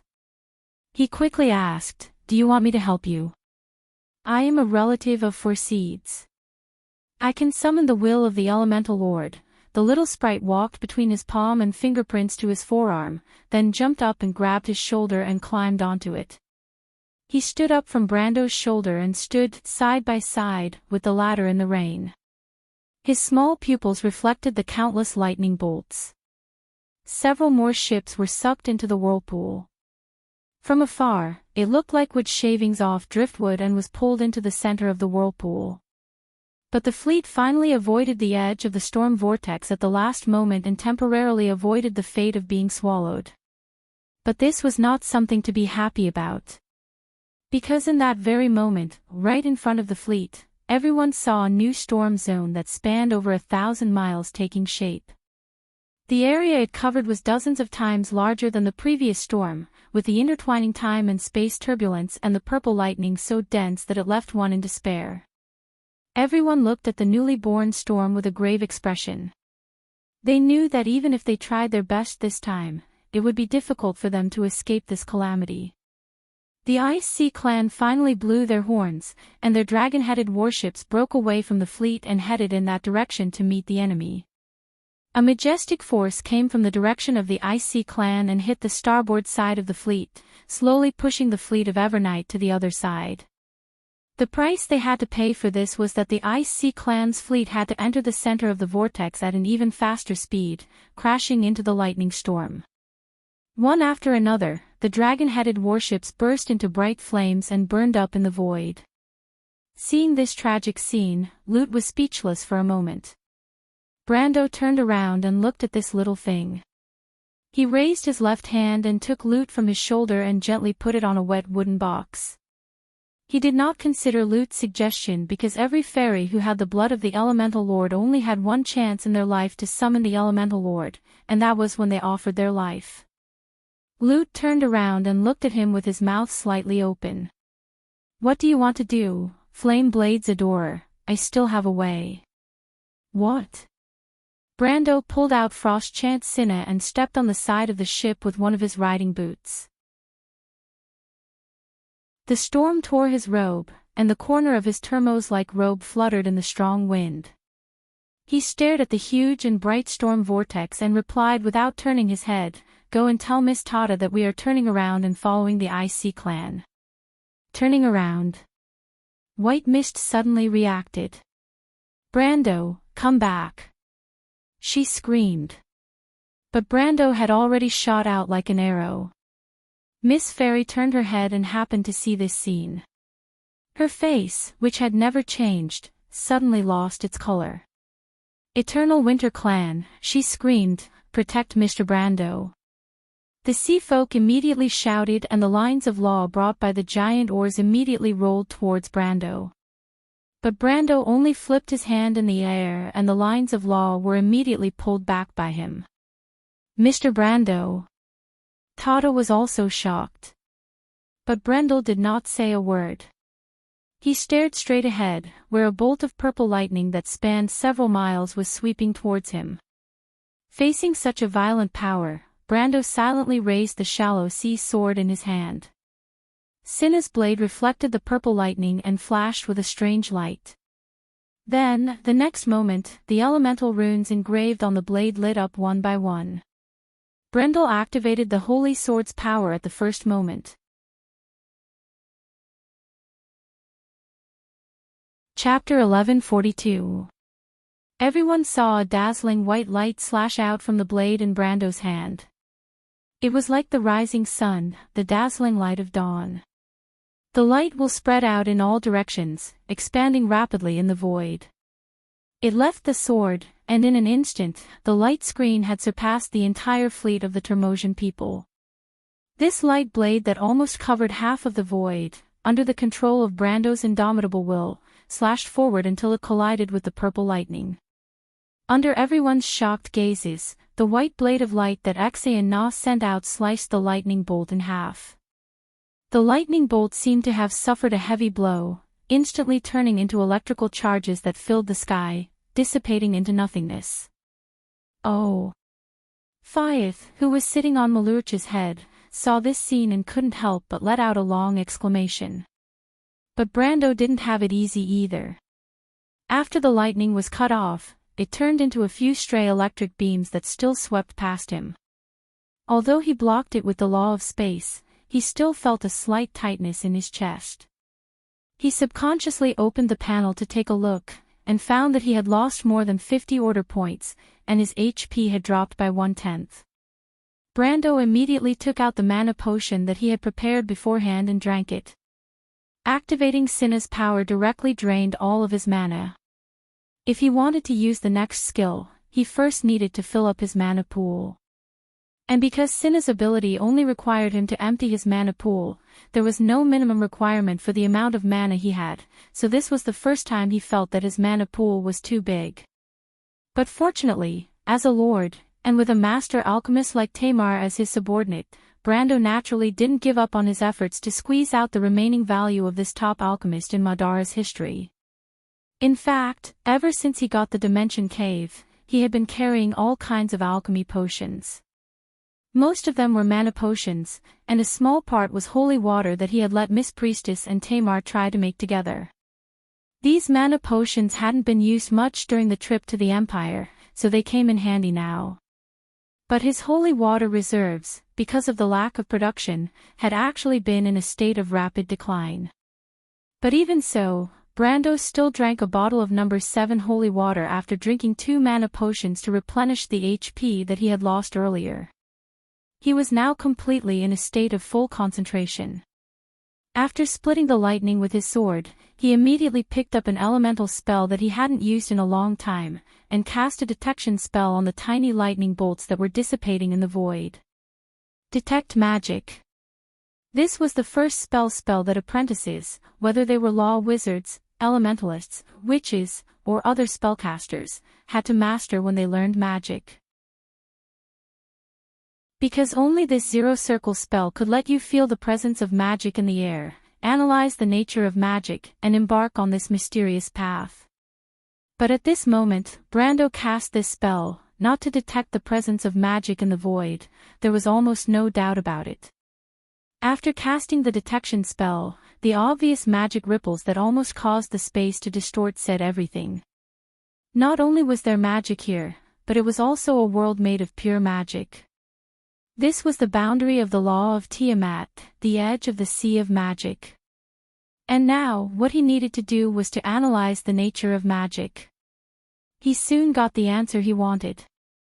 Follow him. In the fleet, White Mist was the first to react. She jumped to the base of the mast and ordered everyone. Order the fleet to turn around and follow His Excellency the King of the Earth. All the Tremosians who were paddling were stunned. Miss Fairy, who was holding the sea mist lamp in her hand, was also stunned. Everyone turned to look at her. Turn around. Tata only hesitated for a moment before she made up her mind. She knew that the sacrifice of the IC clan was not really meaningful. It was just a last desperate struggle. Besides, now they could not abandon Brando and escape the storm vortex alone. What was the point of this voyage of the Tremosians? She also knew that Brando must have his reasons for making such a decision, and after a moment of consideration, she decided to trust him. Turn around, Miss Fairy replied firmly. Follow Mr. Brando. The Tremosians looked at each other.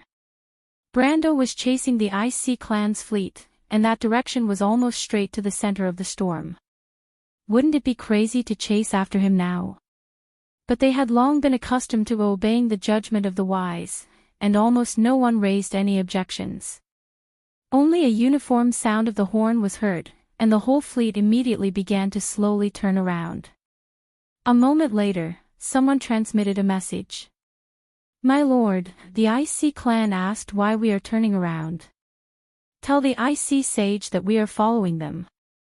The IC sage asked why. Tata was silent for a moment, then looked at White Mist. White Mist was also silent. But at this time, Faya suddenly jumped out of Malurch's mane and said loudly, My lord spoke to me. What did Mr. Brando say? Tata hurriedly asked. He said. Faya's eyes widened, as if she could not believe it. He said, let us pass through the storm vortex. What? Everyone, including White Mist, was stunned. Only Miss Fairy was able to maintain a little calmness. She asked, why? Faya shook her head in confusion. I don't know. My lord did not say, but he said that this is our only chance. What else did he say? White Mist asked again. She was very familiar with the ice fairies and knew that ice fairies like Tata were in the minority, and the former were known for being unreliable.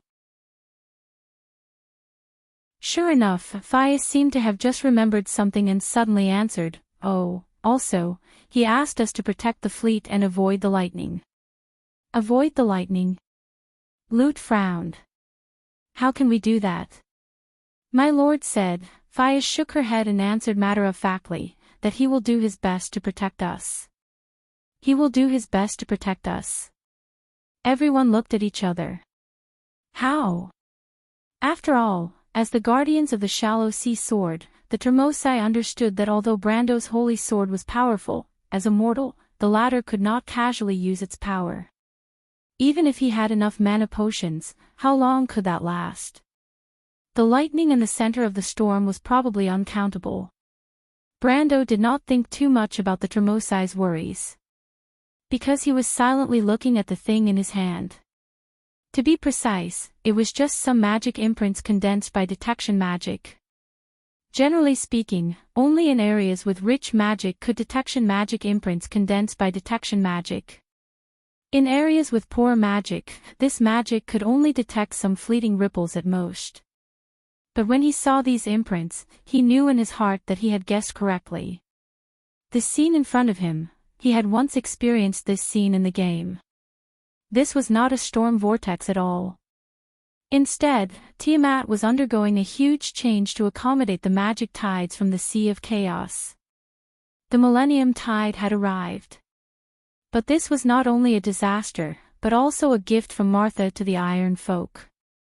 When the Millennium Tide arrived, the once weak Iron Folk almost immediately gained great power. On the contrary, during the entire Slate War, although the Gold and Silver Folk had improved, it was far less obvious than the Iron Folk.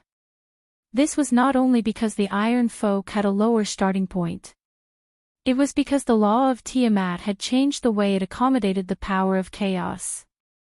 After the Millennium Tide arrived, Martha's Law no longer formatted the power of chaos so thoroughly, but the total amount of chaos increased tremendously. As for the gold and silver folk, which were more obvious in their order, they did not gain much from this increase in quantity. But the iron folk, who had more of the dusk bloodline and were not so perfect, benefited from this upheaval and completely rose from the history of the continent. It was as if it was from then on that players had the power to defeat Akis. It was also the beginning of the era of war and chaos, the starting point of the Slate War. And this moment was such a moment. Brando snapped his fingers lightly and summoned the archangel holding the holy sword from the material world to his side. The moment the latter came to his side, he clearly felt that her aura had become much stronger. This strength came from the changes in the law of Tiamat and the Millennium Tide's arrival on Irama's body. But more importantly, it was because of himself. The magic of the lower levels. Irama frowned as soon as she appeared and said, "The law of Tiamat is reformatting the magic. What's going on?" "Don't worry about it." Brando shook his head and did not intend to explain this problem to her. It was difficult for him to explain it. In fact, there were not many people, including the players, who were clear about this Millennium Tide. The world only knew that after the arrival of the Magic Tide, it completely changed the power structure of the entire Vaunt, but as for why this happened, why the law of Tiamat changed like this, it was estimated that only by asking Marcia in person would they be able to get the answer. Brando raised the shallow sea sword in his hand and pointed it forward. "Irama, protect me as I enter the center of the storm. Is that okay? P.S. These chapters were originally supposed to be called the Great Storm Route, but my hand slipped and I forgot. It was the same as the previous chapter's name." Today's TI-5 finals were a bloodbath. Chapter 1143. Irama was not a talkative demigod. She merely nodded and followed Brando towards the direction of the lightning storm. The two of them flew against the wind, but they were not affected at all. Soon, they caught up with the fleet of the Ice Sea clan.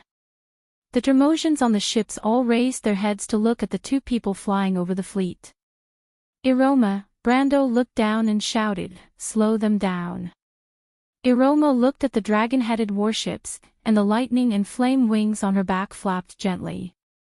Countless lines of law flashed in the void, protecting the Dromosian fleet and slowing them down in the vortex. But it only slowed them down.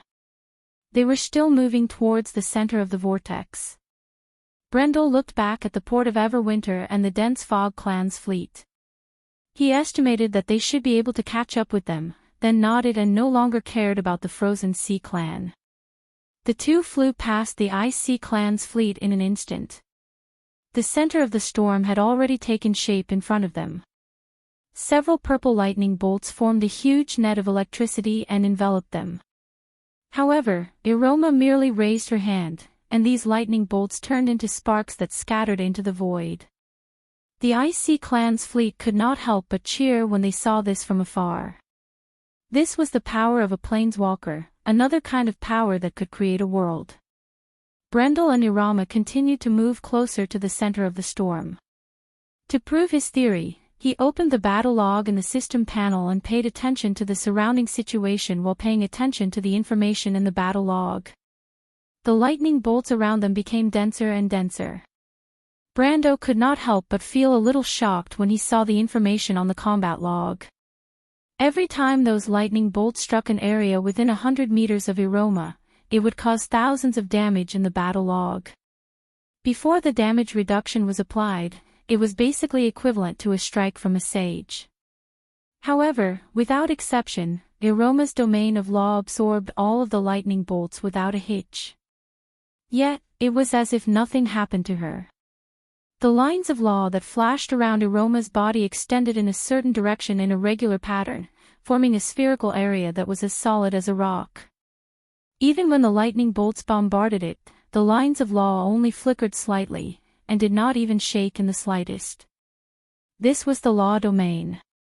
In fact, Brando's law of space and law of time had a similar effect.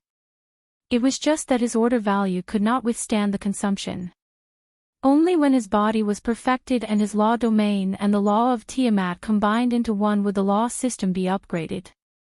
After that, the law domain would no longer consume order value because it was the law of Tiamat itself. A person's order value would only have a maximum value. As long as the damage output did not exceed the maximum value, there would be no problem in using the law of element. This was similar to how an elementalist used the elemental pool. But he was still far from that level. Iroma's law element was the Holy Sword. It protected the Holy Sword, and the Holy Sword protected Iroma. In a sense, this ability was similar to an absolute defense. As long as Iroma did not absorb more damage than her law pool within a certain period of time, she was almost invincible.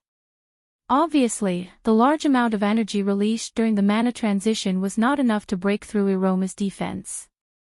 The two shuttled through the lightning storm, attracting a large number of lightning bolts to a narrow area like a moving lightning rod. At the same time, they also reduced the pressure on the IC clan's fleet behind them.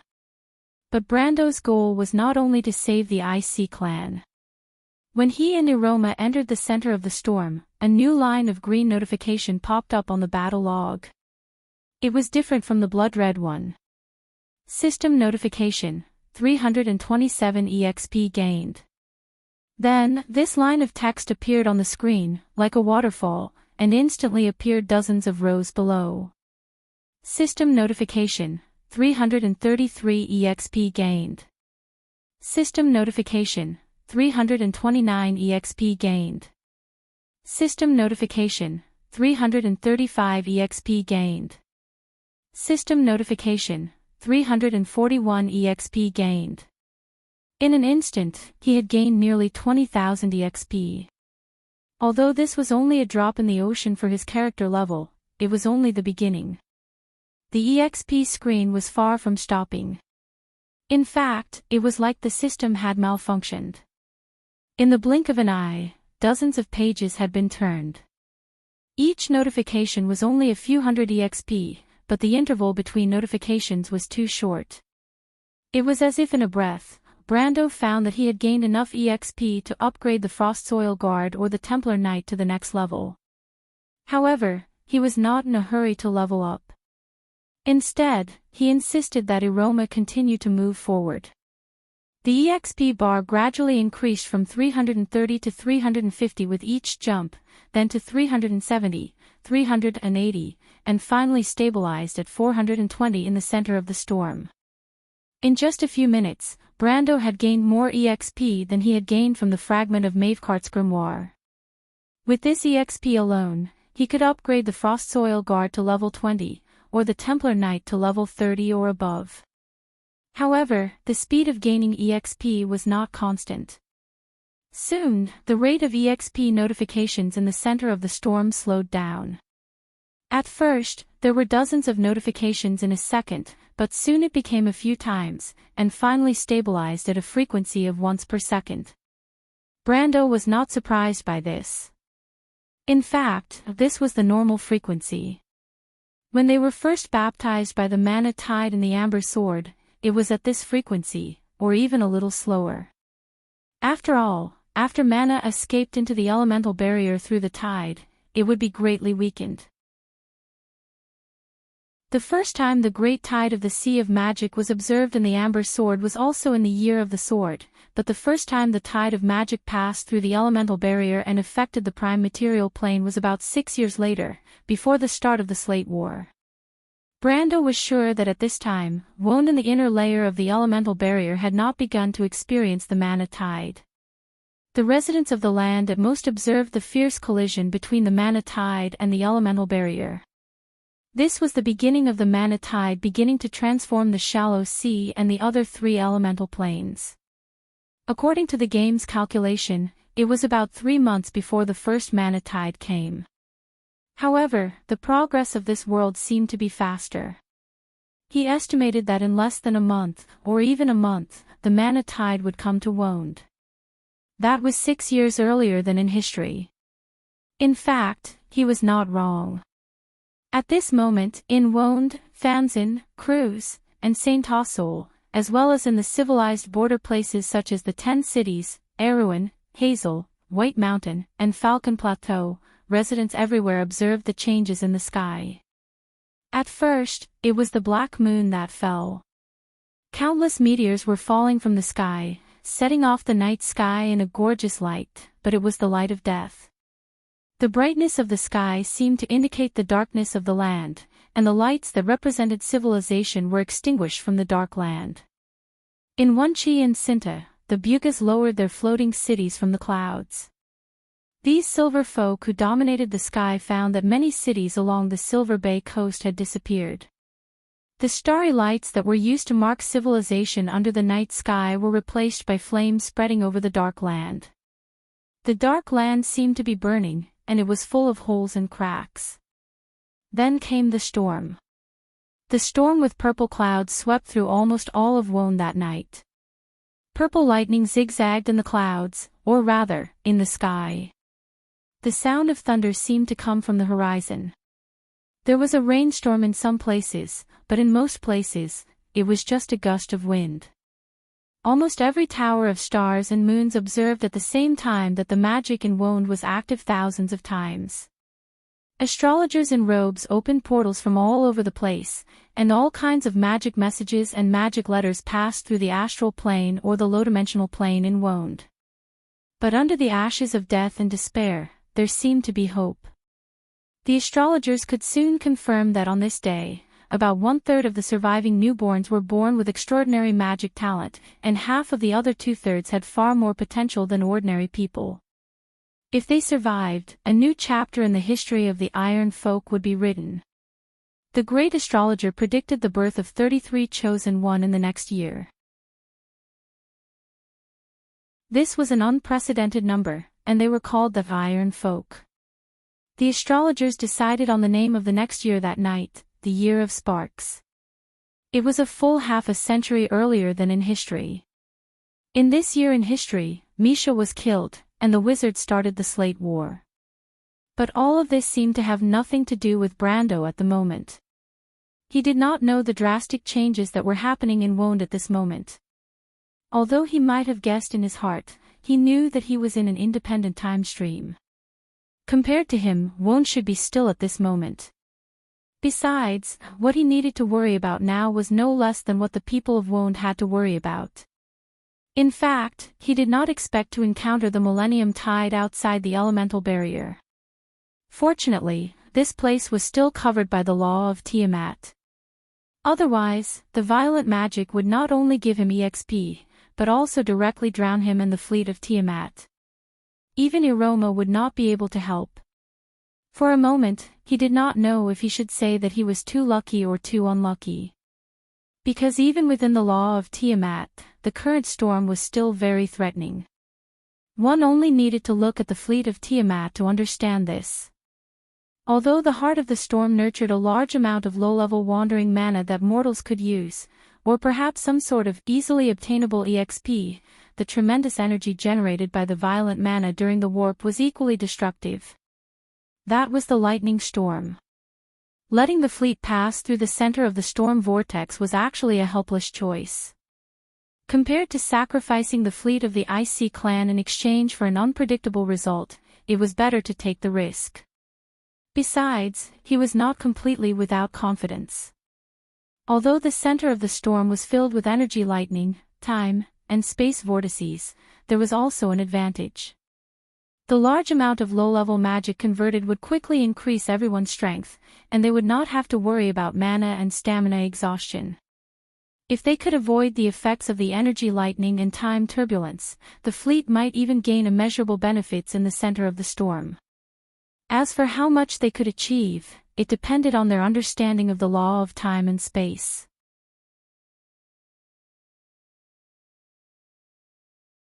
Chapter 1144. But if he had a choice, Brando would still want to do it again. Experience and levels were no different from life for the players. And for him, there was nothing more urgent than the desire to become stronger. After the speed of gaining experience began to slow down, Brando realized that he was not quite used to it. Although the speed of gaining experience had far exceeded his experience in the game. After all, this was the outer world outside the shallow sea. It was close to the edge of the Sea of Magic, and the magic was incredibly rich. In the inner layer of the wound, when the tide of magic came, the speed of gaining experience was at most 1/3 of this speed. The speed of gaining experience was even slower for low-level players. But it was easy to go from frugality to extravagance, but it was difficult to go from extravagance to frugality. After enjoying the crazy speed of gaining experience, Brando was a little dissatisfied with the snail speed of gaining experience every second. He was even a little doubtful that the amount of magic power in the lightning storm was so much, it should be at least the same level as the huge amount of energy it released. But the amount of experience he absorbed was far less than that. Although the experience bar was almost crazy, it was only relative to the speed. In terms of total amount, the amount of experience he absorbed was less than 1/4 of the experience he needed to go from the peak of the law to the supreme realm. But the energy released by each lightning bolt was at least the full power of the sage. There were no less than thousands of lightning bolts in the storm. The difference between the two was just too big. Even if I slowly absorb all the remaining EXP from the storm, the total amount of EXP won't increase by much, because the rate of gaining EXP will become slower and slower, and the amount of mana floating in the air will become less and less. But he did not understand why this was happening. Where did the magic power go? He raised his head and looked into the distance. The newly formed storm was no longer a threat. Almost all the lightning bolts were attracted by him and Iroma. After the energy released by the magic power was consumed by Iroma's holy sword realm, the storm that had just formed showed signs of subsiding. Iroma, Brando suddenly asked, can you understand the flow of magic power in the void? Iroma looked at him, but did not answer. She only touched his forehead with her hand. Brando immediately saw a large net that traversed heaven and earth appear in his line of sight. In this net, all kinds of magic power were flowing. When they passed through the net, the nearby lines of law lit up slightly, and the magic power formed a downward vortex. There seemed to be a bottomless pit under the vortex, sucking in the flowing magic power and then disappearing. This was the Eye of Law. Brando knew that this was not what he was seeing, but what Iroma had shared with him. Only after a complete body could one have such vision. Players could directly see the laws at the bottom of the world, and did not need to use elements to make the laws manifest. This was the biggest difference between the realm of gods and mortals. He knew that the large net he saw was the law of Martha that covered the entire wound, the 4 elemental planes, and the outer world, Tiamat. It was obvious that the law of Tiamat was transferring the magic power to another place. Brando knew at a glance that it was the Medusa layer and Pandora layer of the 7-layered network of law. This meant that Tiamat was actively absorbing and accommodating the magic power of chaos. In the past, this process was extremely slow.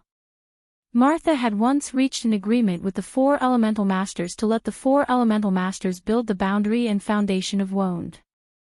The magic power of the Sea of Magic would first enter the shallow sea, the mountain where the storm stopped, the river of scorching heat, and the earth's pivot. After the magic power of chaos here was transformed into the foundation of elements and order, it was then incorporated into the 7-layered magic network of Tiamat and finally supplied to wound. But now, the basic law of Tiamat had disappeared, and the law of Tiamat was almost directly absorbing the magic power of chaos. This would inevitably lead to a huge accumulation of magic power in wound, further increasing the strength of the entire world. However, it was not without disadvantages. The almost unformatted magic power of chaos would further deepen wound's chaotic index. In the long run, this did not seem to be a good thing for Martha's order system. In the history of the Amber Sword, after the Slate War, the whole world fell into chaos and war, and it was probably related to this. Brando did not know why the law of Tiamat suddenly went crazy, but he could not change this established process. Perhaps Martha wanted to reduce Won's dependence on order, or perhaps he did not know. But now he at least knew where the magic power around him had gone. The center of the storm that the two of them were in finally began to disintegrate, and the void no longer released lightning. Only one or two thin electric beams occasionally flashed around the two of them. For Brando, this was a bit of a pity, but for the fleet of the Termosian and the IC clan behind, it was a blessing. Thanks to Brando and Iroma, they could be said to have escaped a disaster. Under the protection of Iroma's wings, the fleet slowly moved along the center of the storm vortex, and soon the fleet of the Mist clan and the port of Everwinter caught up with them. The three fleets once again merged into one. But although the temporary threat was eliminated, the storm vortex in the distance was still there. It was like a dazzling purple light channel, constantly pulling everything around it into its center. Around it, new lightning storms were constantly forming and subsiding. Brando just glanced at it, and saw the whole process of thousands of lightning storms being born and dying. There was more magic power being produced there. Brando knew. But this time, he did not dare to directly fly over with Iroma. The closer he was to the center of the storm vortex, the higher the level of magic power, and the more terrifying the energy released during the transition. In the periphery of the storm vortex, the lightning storms formed were at most tens to hundreds of miles long, and lightning clusters covering thousands of miles were rare. But in the center of the storm vortex, such perfect storms were almost everywhere. And Brando knew that there were more than just storms there. Places with rich magic power were bound to give birth to creatures that lived on it, even in the harshest environment. And the harsher the environment, the more powerful the creatures were. Brando could not imagine what existed in the center of the storm vortex. It could be some kind of pure elemental creature, or it could be an ether predator, or something else that could not be described. In the void, that was the hometown of Leviathan, and monsters that could be the same hometown as this ancient beast were definitely legendary existences that could be crowned as ferocious beasts. And this time, his target was these legendary existences. Brando flew back to the fleet of the port of Everwinter with Iroma. As soon as he and the Archangel landed on the deck, they heard a cry of surprise, and then a little thing flew over and fell into his arms. Brando picked her up by the collar and put her down on his shoulder. The latter said with sparkling eyes, "My lord, you're so awesome." Unfortunately, he did not pay any attention to her, because he knew how irrational it was to talk to a curious fairy at this time. He knew that the fairy's current mood was not worship or happiness, but curiosity. She put on such a posture, which meant that there were more than 10,000 questions for him to answer. Brando was not familiar with fairies in the past, but since he came in contact with Aunt Tanya and her group of light fairy friends, he knew how to deal with these little guys. Sure enough, Faith, who did not get a response, immediately pouted her mouth in grievance. Brando soon saw White Mist and Tada. To his surprise, the spirit of the ancient witch did not complain about his previous actions, and neither did the fairy. Instead, she expressed her gratitude to him on behalf of the IC clan. "I thought you would at least criticize me." Brando looked at the two ladies and asked curiously. White Mist shook her head. "You are the one we think Lady Martha has chosen. If you can't even understand this, then we don't support you. Since we have chosen this path, we will not be overcautious." Mr. Brendel, Miss Tada spoke up as well. "If you fail, then it's our failure as well. But this kind of hope is not even 1 out of 10, and there's no possibility of success. We're all gamblers right now, and that's all. Gambling with the fate of the world." Brando could not help but smile bitterly. This bet is really big. If the copper dragon Reto and his brothers were here, they would be crazy with joy. "To be exact, it should be a desperate attempt," Lute replied. "I don't like the word gamble, Flaming Blade's adorer." "Sorry," Tada interrupted the conversation between the two and asked, "Mr. Brando, should we now pass through the center of the storm vortex?" As soon as she finished speaking, almost everyone, including the nearby Termosian people, turned to look at Brando, or rather, at the Planeswalker. In their impression, Planeswalkers were omnipotent, and Brando's performance was a perfect footnote for this image. Since there was an omnipotent Planeswalker here, his opinion was naturally worth paying attention to. This was what almost everyone thought, except for the fairy herself. Brando nodded. "How confident are you, Mr. Brando?" "Before we talk about confidence," Brando said, "let's do something else first.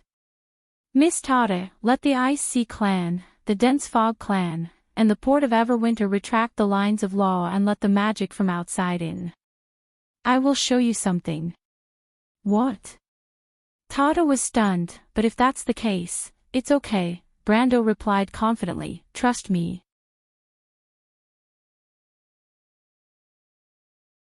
Chapter 1145. This is incredible.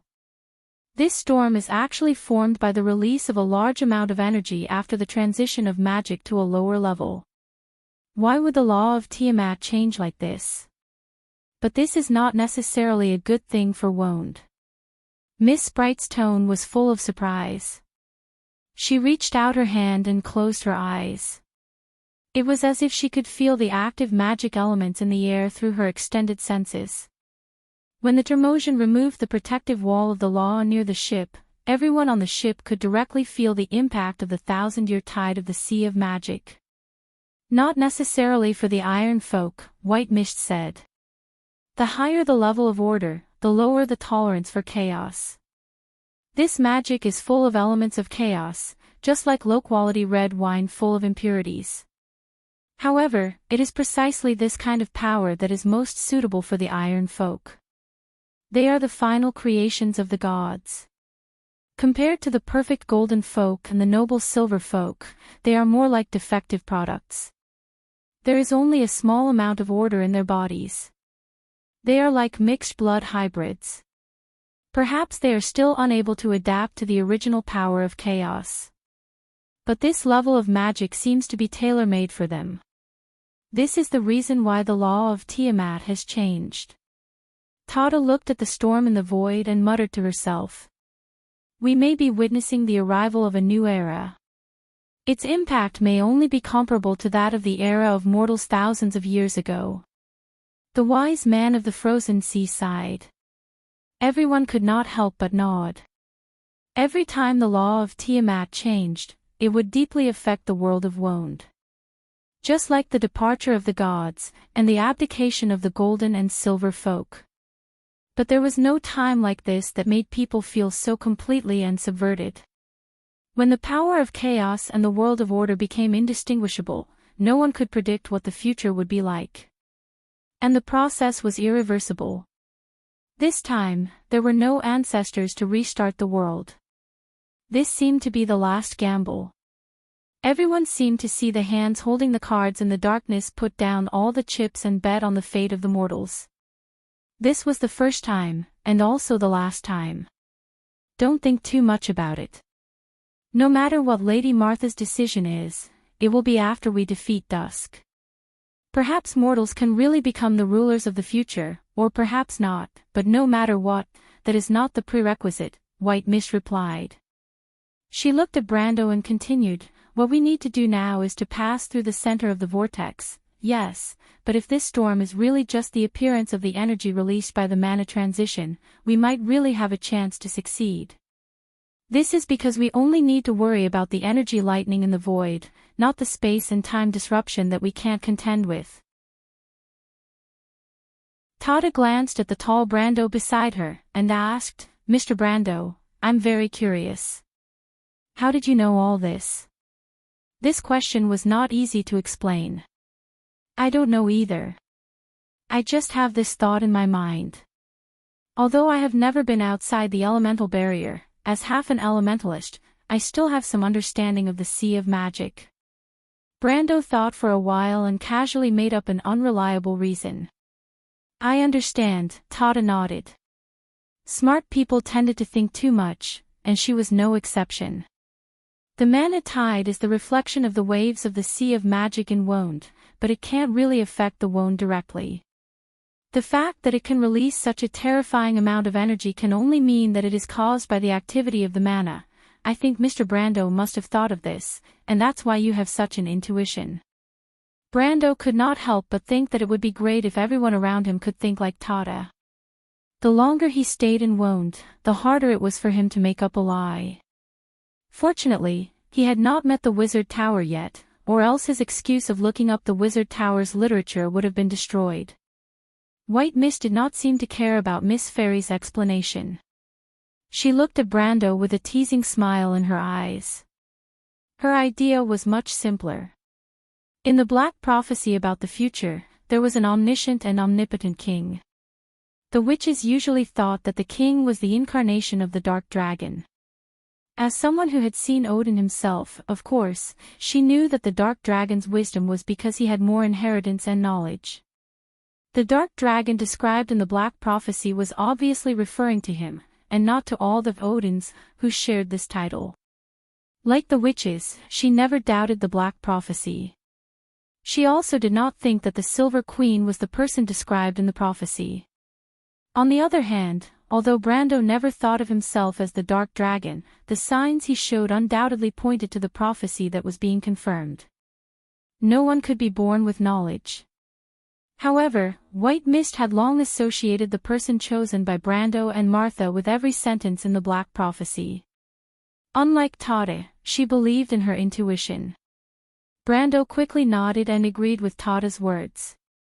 The latter was interested in this topic and continued to ask, "Mr. Brando, you have a deep and keen understanding of magic. I noticed this when you mentioned the weave. This is a rare talent. If you continue to study the path of elementalists, you may have unexpected gains. I only know this because I received the inheritance of my ancestors. But Mr. Brando, you are a true genius. Not to mention, your attainments in swordsmanship are so high. It's really amazing. I'm a little curious, Mr. Brando. What do you think we should do next?" Brando was a little embarrassed to be praised for plagiarizing other people's knowledge. However, he could not answer this question. Besides, he really did know what to do next. He had never been to the shallow sea, but there were many players who had. He did not know much about the magic tides, but there were many players who knew about the magic tides. This was the biggest difference between the modern era and the modern era. In terms of ability, he might not be as good as many people in this era. However, in terms of knowledge, he was familiar with the other world. He could find a random person on the internet and they would be able to tell him a lot of things. He thought for a moment and replied, "This storm is formed by the transformation of Tiamat's magic. It's formed by the huge energy released when Tiamat transforms magic from a higher level to a lower level. In other words, it's not as scary as it looks. We are still under the protection of Tiamat's law. The main threat is the energy that is cruising in the void. It may appear in the form of a lightning storm at any time and cause damage to the fleet. Due to the huge amount of energy released and the instability of the law at the edge of the shallow sea, there may still be time and space turbulence in the center of the storm, as well as faults in the law. However, I don't think it will be much more than when we pass through here normally. Just like what you said, Miss Tada, the magic tides are actually formed by the oscillation of the sea of magic in Wound. The sea of magic itself is a symbol of chaos, but the magic tides that are projected into the world of order have their own rules. Let me explain the composition of the magic tides. It is actually related to the 7 levels of the magic network. Because the magic tides are, after all, a projection in the world of order, it naturally has the attribute of order in Wound. This is not the same as what many people have guessed before, that the magic tides are actually composed of chaotic and disorderly magic. Because of the influence of the law of Tiamat, the flow of the magic tides is very similar to the distribution of the 7 levels of the magic network.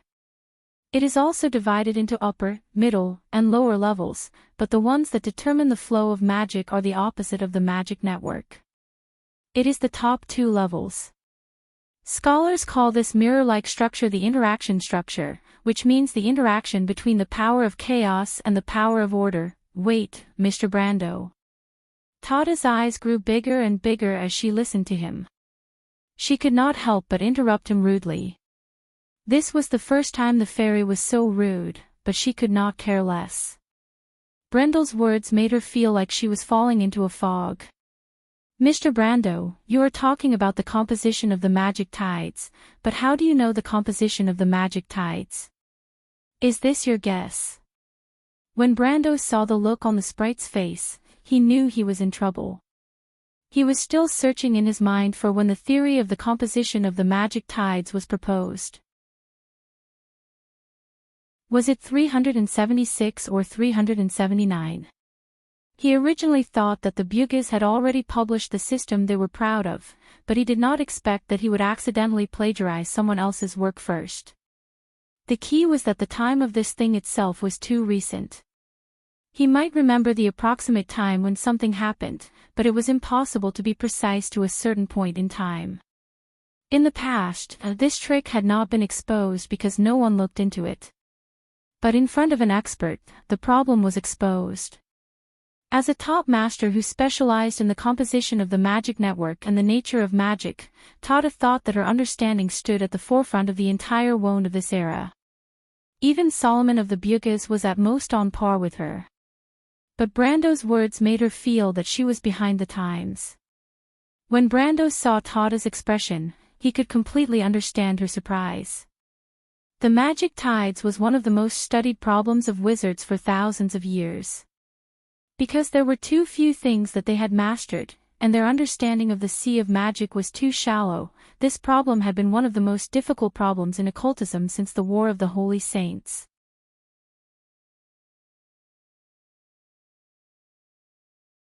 Chapter 1146. This problem persisted until the Bugis collected enough data through the monitoring points all over the outer world. This was also the reason why the wizards were able to collect enough samples in a short period of time thanks to the frequent changes in the sea of magic after the Great Mana Tide. In his memory, it was around the year 375, which was the year of the flourishing summer leaves, or the year 380, which was the year of the spring dawn, that the Silver Tower of Craftsmen issued a crude system to explain the problem. This system was the famous theory of magical interaction. If the craftsman had published this theory at this time, Brando could have boldly stated his own conjecture based on this theory. After all, he was just a rookie, and rookies always have a lot of ideas. Coupled with his identity as the chosen one, he might be able to convince the Tremosians and Miss Sprite to believe him. Anyway, he knew that this theory was definitely correct. But the problem now was a bit bigger. He could not say that he had guessed the theory himself. It was conceivable that in his previous life, even an illiterate person would be able to use the gold-plated term relativity without thinking. Anyway, at most, people would think that he was arrogant and ignorant. Because illiterate ignorance was not a crime, but if an illiterate person deduced a new system of physics and gave a detailed description and proof process, it would be suspicious. First of all, people would most likely think that it was a coincidence or plagiarism. Then, they would most likely suspect that this person had been transmigrated or possessed. Perhaps, they would only be one step away from dissecting him for research. Plagiarism, Brando suddenly thought of this word. Yes, plagiarism. Facing Miss Tada's questioning gaze, he finally calmed down and decided to put the blame on the Bugis first. After all, they would be able to produce results in a few years at the latest, and Miss Sprite would not be able to verify it with them for a while. He thought for a moment and said, yes, the composition of the Mana Tide. In fact, the Bugis have gone far enough on this issue. I also happen to know about this matter. I have a good personal relationship with Miss Tanya. When she was guiding me in learning elemental spells, we happened to discuss this issue, so I have some conjectures about it. Tanya, Miss Pixie was a bit lost in thought as she muttered, I know her, she actually went so far on this issue. I don't think it's her. Brando did not expect Tada to be so entangled with this issue. He quickly explained, this should be the result of White Tower's research. I think the Bugis have already planned to make it public. So it's the White Tower Society. Tada nodded. I did hear that they were researching this problem, but I didn't expect them to progress so quickly. Hearing her say this, Brando finally breathed a sigh of relief. He secretly wiped his sweat, knowing that he had passed this time. However, he was also secretly vigilant. This question and answer with Tada reminded him that in the future, in front of the Bugis, the Termosian, and the remaining sages of Wonde who may have a lot of heritage and knowledge, he should speak less and listen more, lest he accidentally expose his origin. His origin was undoubtedly one of the biggest secrets in his heart. He was still not sure whether this world really existed, or whether it had something to do with the Amber Sword. Although he was more and more suspicious that it might have something to do with Lady Martha, he dared not expose his guess at will before he finally confirmed it. If he let Miss Tada and White Mist know that he was just a character in a game in another world, or just a piece of data, who knows what they would think of him. Tada nodded thoughtfully. So, Mr. Brando, you said that the magic tide has a 7-layered structure similar to the magic net, so does it also have the characteristics of the magic net's natural closure and 7-layered cycle?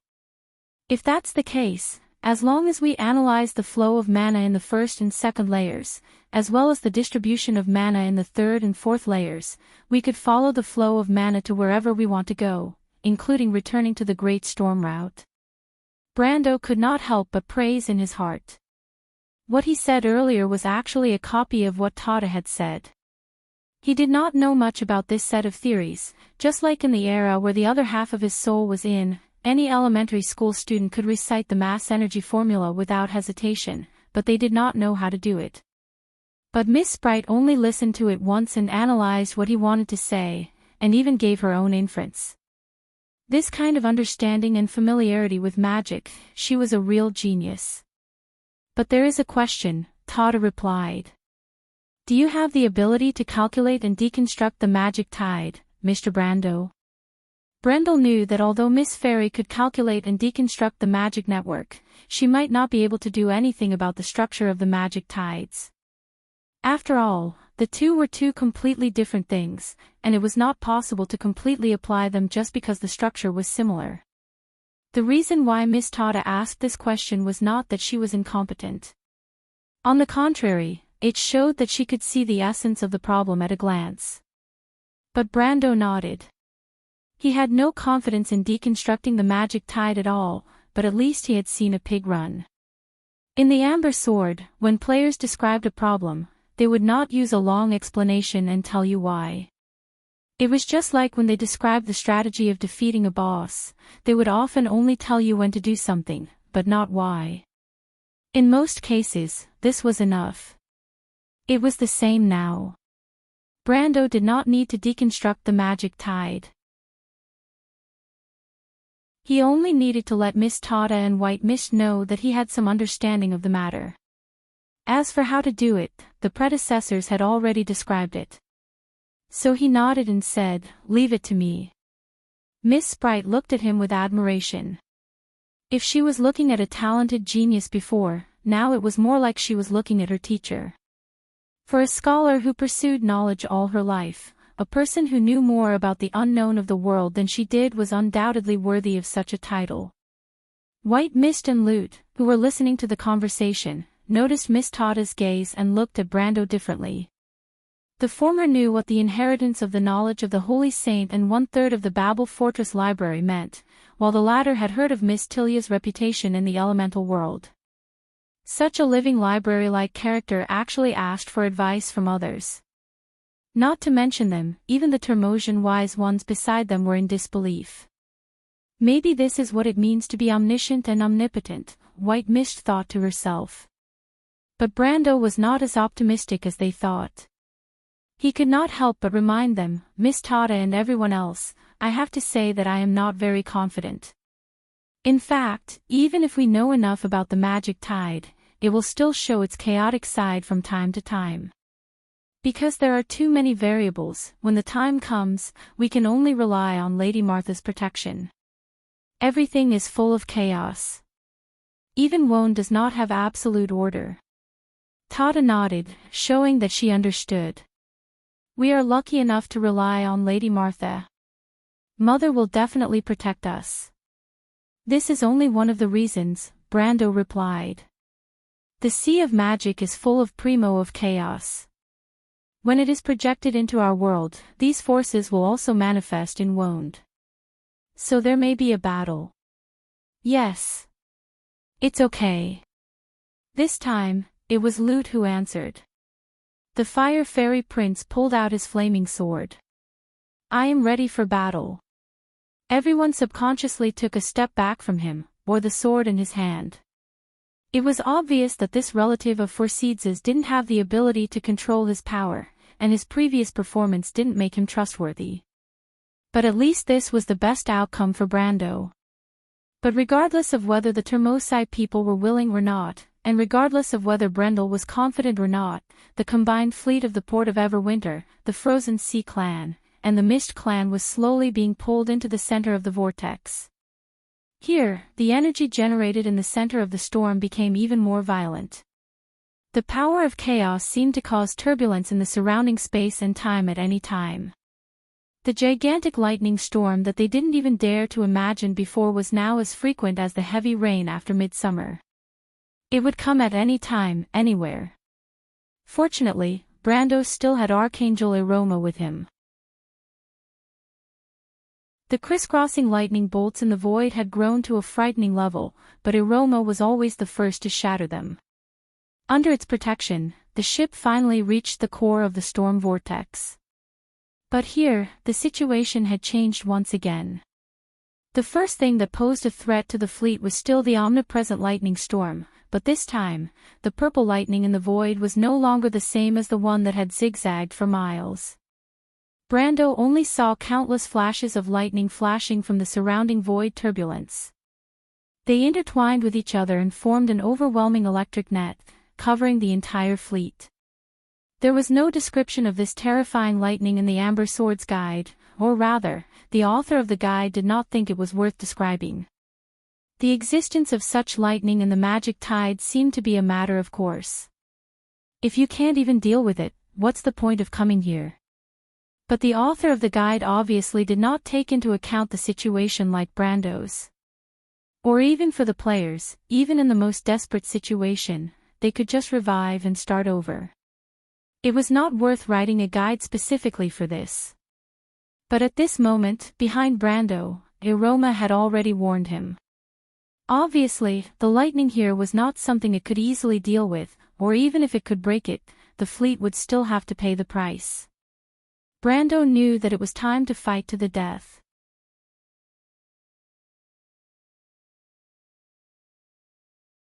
Chapter 1147.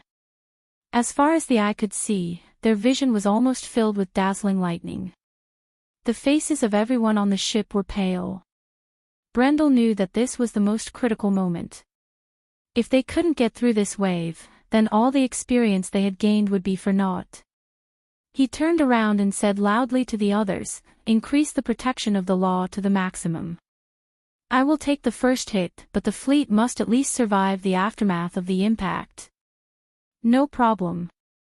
Tada glanced at the overwhelming lightning storm and immediately ordered the others, Elder of the Mist, Sage of the Frozen Sea, let the sailors blow the horn and increase the protection of the law of the fleet to the maximum. The two elders did not need to be ordered. They also knew whether the fleet would survive or not. This was the most important battle.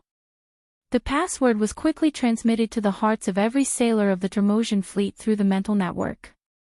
The mental connection of the people of the sea at least played an important role at this moment. The long sound of the horn was heard. The giant oars extended from the sides of the ship and were lowered into the sea formed by the lines of law. A translucent light shield appeared above the dragon-headed warships. If one looked closely, one would find that these light shields were formed by silver lines of law. These lines of law intertwined with each other above the fleet, forming circles of mysterious magic circles. The magic circles overlapped layer by layer, forming a hemispherical shape. In the blink of an eye, the lightning storm at the outermost layer had already arrived. Countless snake-like lightning bolts bloomed from the chaotic storm, flicking their tongues and licking the surface of the light shield. Everyone only heard a series of crackling sounds coming from above their heads, as if their scalps were about to explode. They looked up just in time to see a cluster of dazzling light landing on the light shield. The mast that hung the sail was the first to burst into flames, and then it collapsed with a loud crash, bringing the burnt sail down to the deck. Brando reacted the fastest. He rushed forward with fire and white mist, avoiding the mainmast. Behind them, Fairy and Lute also flew up. They were only swept by the aftermath of the impact and looked a little embarrassed. The two Termosian sages drew a circle in front of them with their stubby fingers, then stepped into it and appeared at the stern in the next moment.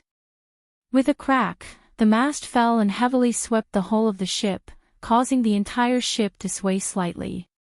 Brando lifted the canvas and shouted to Iroma, who was not far away. "Now! Do it, Iroma!" Iroma drew her sword. The holy sword Odorphise did not have a physical form in her hand, but she was holding a sword made of golden lines of law.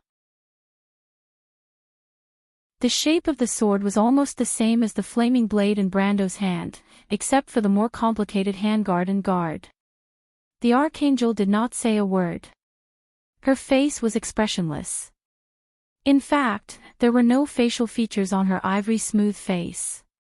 She only raised her sword and slashed at the incoming lightning storm. A golden flame rose from the ship. It was hundreds of meters wide and several miles long. It pierced into the center of the lightning storm and collided with countless purple lightning bolts.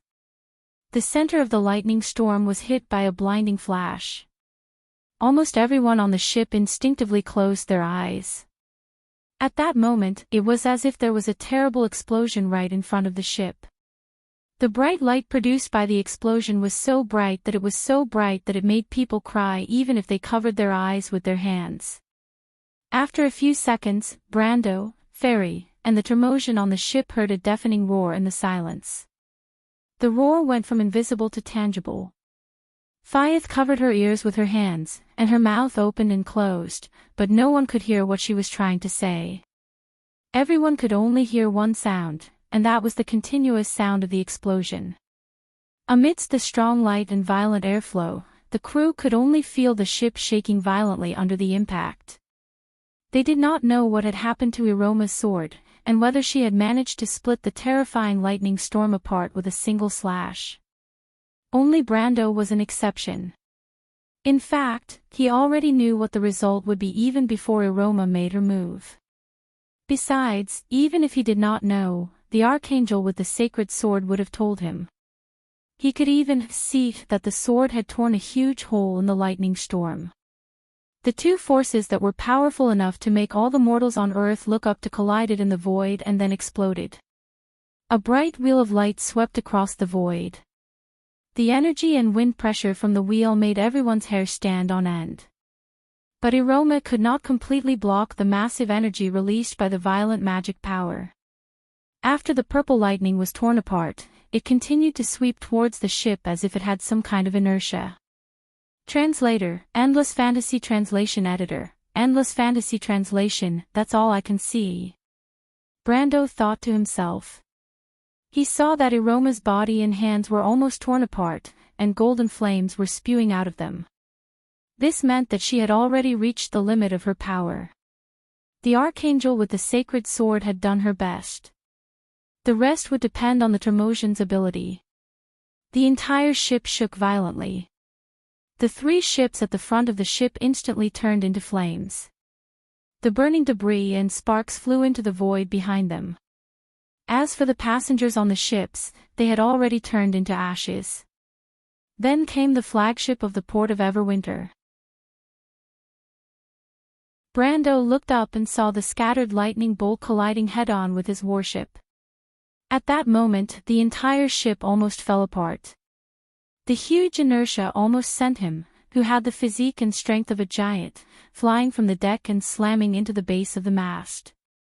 Brando looked at the scene dizzily, but at least he saw one thing clearly. The shield of the ship did not collapse.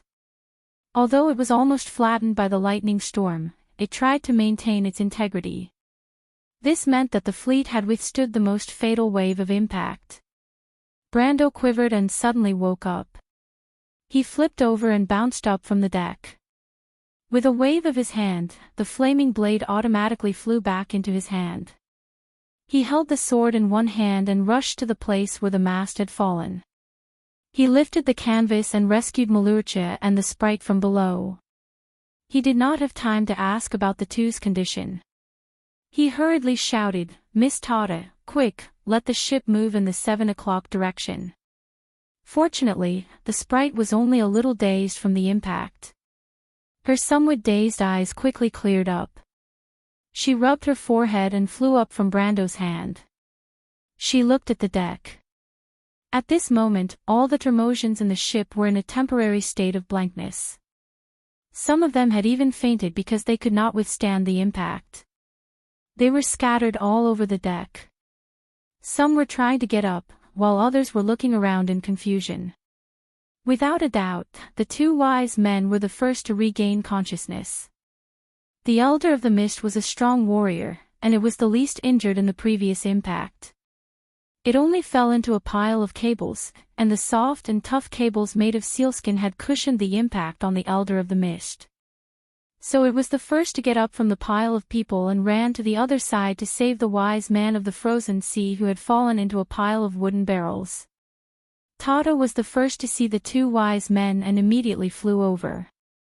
"My two wise men, please immediately let the ships of the Mist Clan and the Frozen Sea Clan follow the ship of the port of Everwinter. Let everyone turn around and move in the 7 o'clock direction," Tata said in a slightly hurried tone. Fortunately, the two wise men were the wisest and most experienced in the clan. Of course, they knew what to do at this time. They did not hesitate at all and passed down the order. Soon, the sound of a horn rang between the ships. Brando heard the sound and rushed to the side of the ship. He watched as the huge ship slowly turned around. The scene in the storm was completely different from what they had seen before. After the lightning flashed, a huge energy turbulence presented a bizarre scene in the void. The sea surface, the path of light, and the lonely reef in the void had disappeared. The ship seemed to be sailing in a boundless universe. Around them were colorful energy storms. Energy, time, and space flowed slowly around the ship. It looked magnificent, but in fact, it was the most dangerous thing in the world. If the ship even slightly brushed against it, it would be completely smashed into pieces. Brando knew better than anyone that the Tremosian ship was in the center of the storm. The terrifying energy released during the magic transition had disturbed the order of space and time. When the energy swept over the ship, it also pulled the ship into a space-time turbulence. The opening that Iroma had cut open with her sword was the only way for them to escape from this place. But this escape route only existed for a very short time. It could be said that they had to race against time. Otherwise, they would be annihilated by the magic and turned into dust in the void. But the door was not fixed. It also changed any time and anywhere with the flow of magic until it completely disappeared. He was not an expert in this field in the game. He neither had a deep understanding of the magic storm nor was he an experienced realm explorer. Fortunately, he at least had some experience. He placed his hand on the side of the dragon-headed warship and stared at a layer of colorful energy space. He could see that in the previous impact, almost a third of the huge fleet of Tremosian ships had been lost. And these people were not necessarily the last lucky survivors. What he had to do now was to try to let as many people survive as possible. After assigning the tasks, Fairy returned to Brendel's side. She did not say a word as she stood quietly beside Brendel, looking at everything in front of her with sparkling eyes. This was the most dangerous moment, but for those who pursued the ultimate mystery of the world all their lives, this was also the most enchanting scene.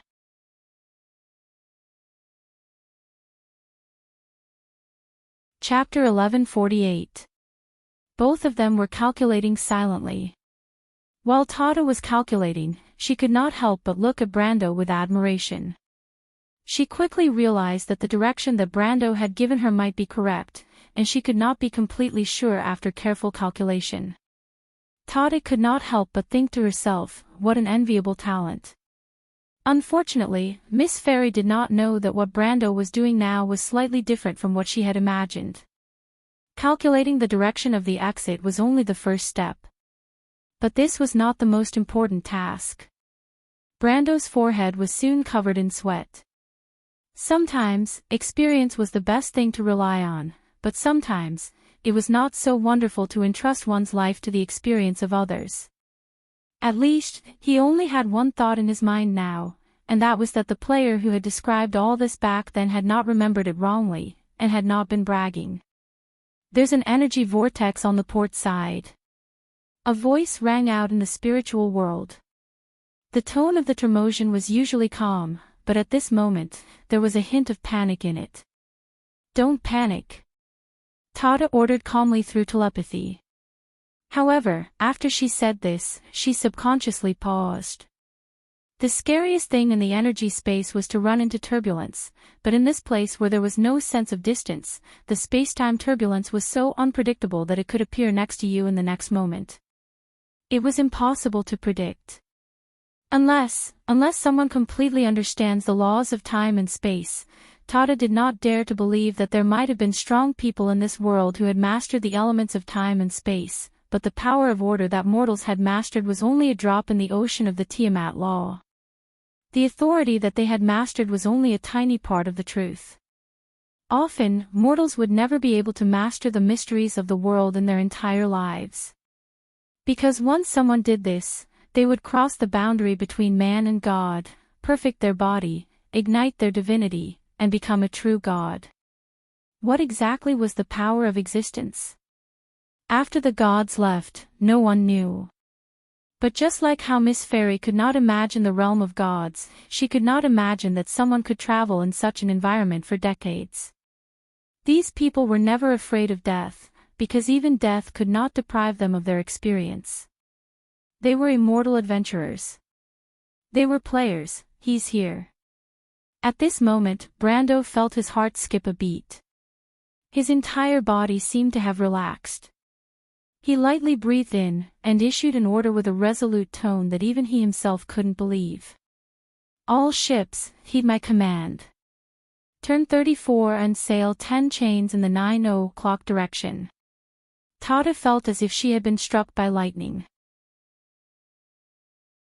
Not only her, but even White Mist, Lute, and the two Tremosian wise men raised their heads subconsciously, as if to confirm if the voice came from the young man. "That's impossible," a voice said in Tata's mind. White Mist stared at Brando as if it was staring at the door of a treasure vault that was opening. Amidst the silence, Brando's order was passed down. Because no one objected. Perhaps it was tacit approval, or perhaps it had forgotten.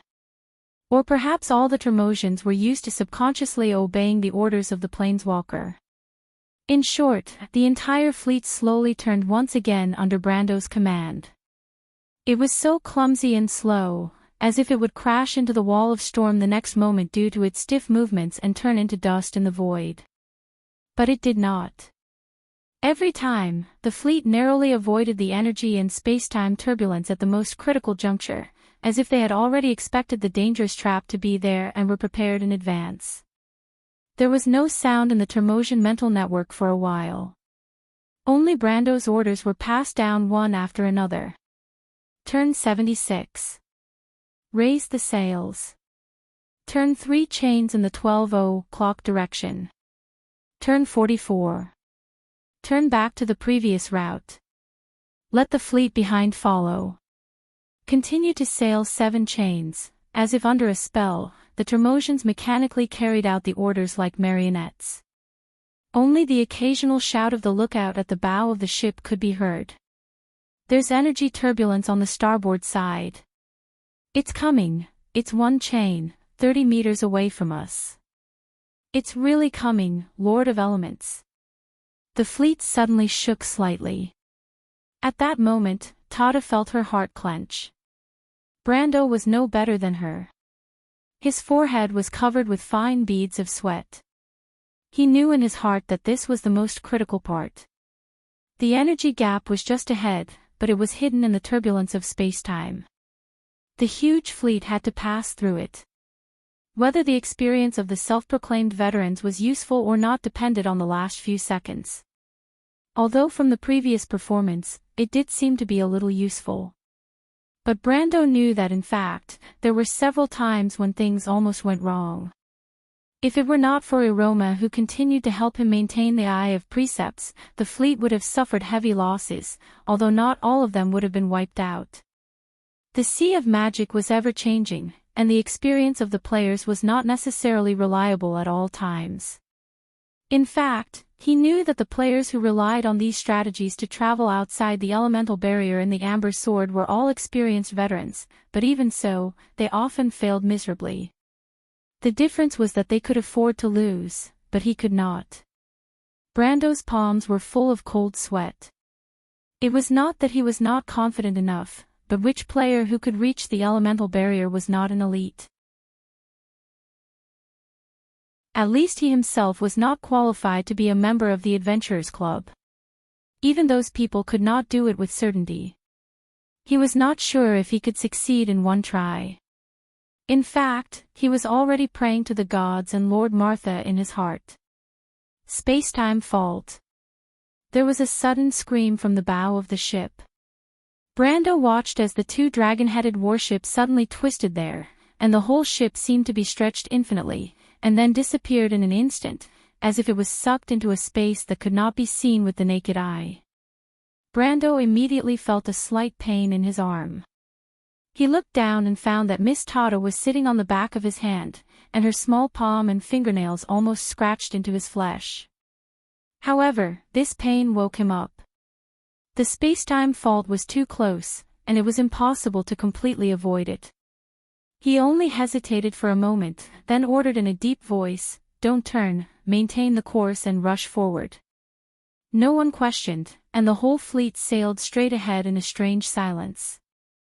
It soon brushed past the space-time fault, and one by one, the dragon-headed warships disappeared from everyone's sight. But no one made a sound in the mental network. Half of the fleet was almost slowly disappearing. Brando backhanded the flaming blade on the deck, then took out the dimensional hole, poured the things inside on the deck, and then handed it to Iroma. He looked at the latter. The angel with the holy sword also looked at Brando. "I'll leave it to you." Iroma nodded. She picked up the dimensional hole and flew out to the starboard side of the fleet. Under everyone's gaze, she caught up with the dragon-headed warships that were twisting and stretching in that direction, and then the figure of the archangel with the holy sword began to distort abnormally under the influence of the space-time fault. But at this moment everyone suddenly heard a low muffled sound, as if something was broken, and then a dazzling brilliance exploded like the birth of the universe. In an instant, everyone's vision was only left with a vast expanse of white, and the pure and flawless light extended in all directions until it covered the entire space. Then there was a heavy shudder from the Termosian ship. When they came back to their senses, they were surprised to find that the original huge storm vortex had once again appeared in their vision. It was slowly rotating on the left side of the fleet, but near the storm vortex, the previous terrible lightning storm had weakened at this moment, and the surrounding magic storm seemed to have eased, causing a strange calm to appear in the void. In this calm, there was no more chaotic and violent magic, only an endless aura of order. Pada, loot fell on the side of the ship. Brando also stood by the side of the ship in a daze, looking at everything in front of him, and the ecstasy of surviving a disaster could not help but rise spontaneously in his heart. It was not just him. The sailors and seafarers of the three clans were still in a dream until the shaking of the hull began to gradually weaken, and then they seemed to wake up from the dream and burst into a tsunami of cheers. This kind of emotion shared through the mental connection, the relief and joy of surviving a disaster, when they were superimposed on each other, it could not help but make Brando feel proud. He did it. He would also do it. Mr. Brando. The fairy looked at him with disbelief. Do you know, I am now very sure that you must be the hope that Martha gave us. You must be that person. Brando lowered his head and looked at the fairy. Maybe, he took a breath and replied softly, but no matter what, I will do my best. Yes, Tata said softly, we will be with you, we will fight side by side with you, Lady Martha will protect us. Protect us all. P.S. Brando, who pretended to be a fraud once again, begs for monthly votes.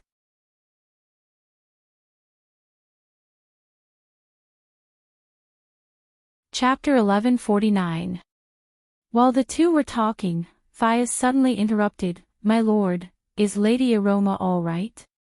She's fine.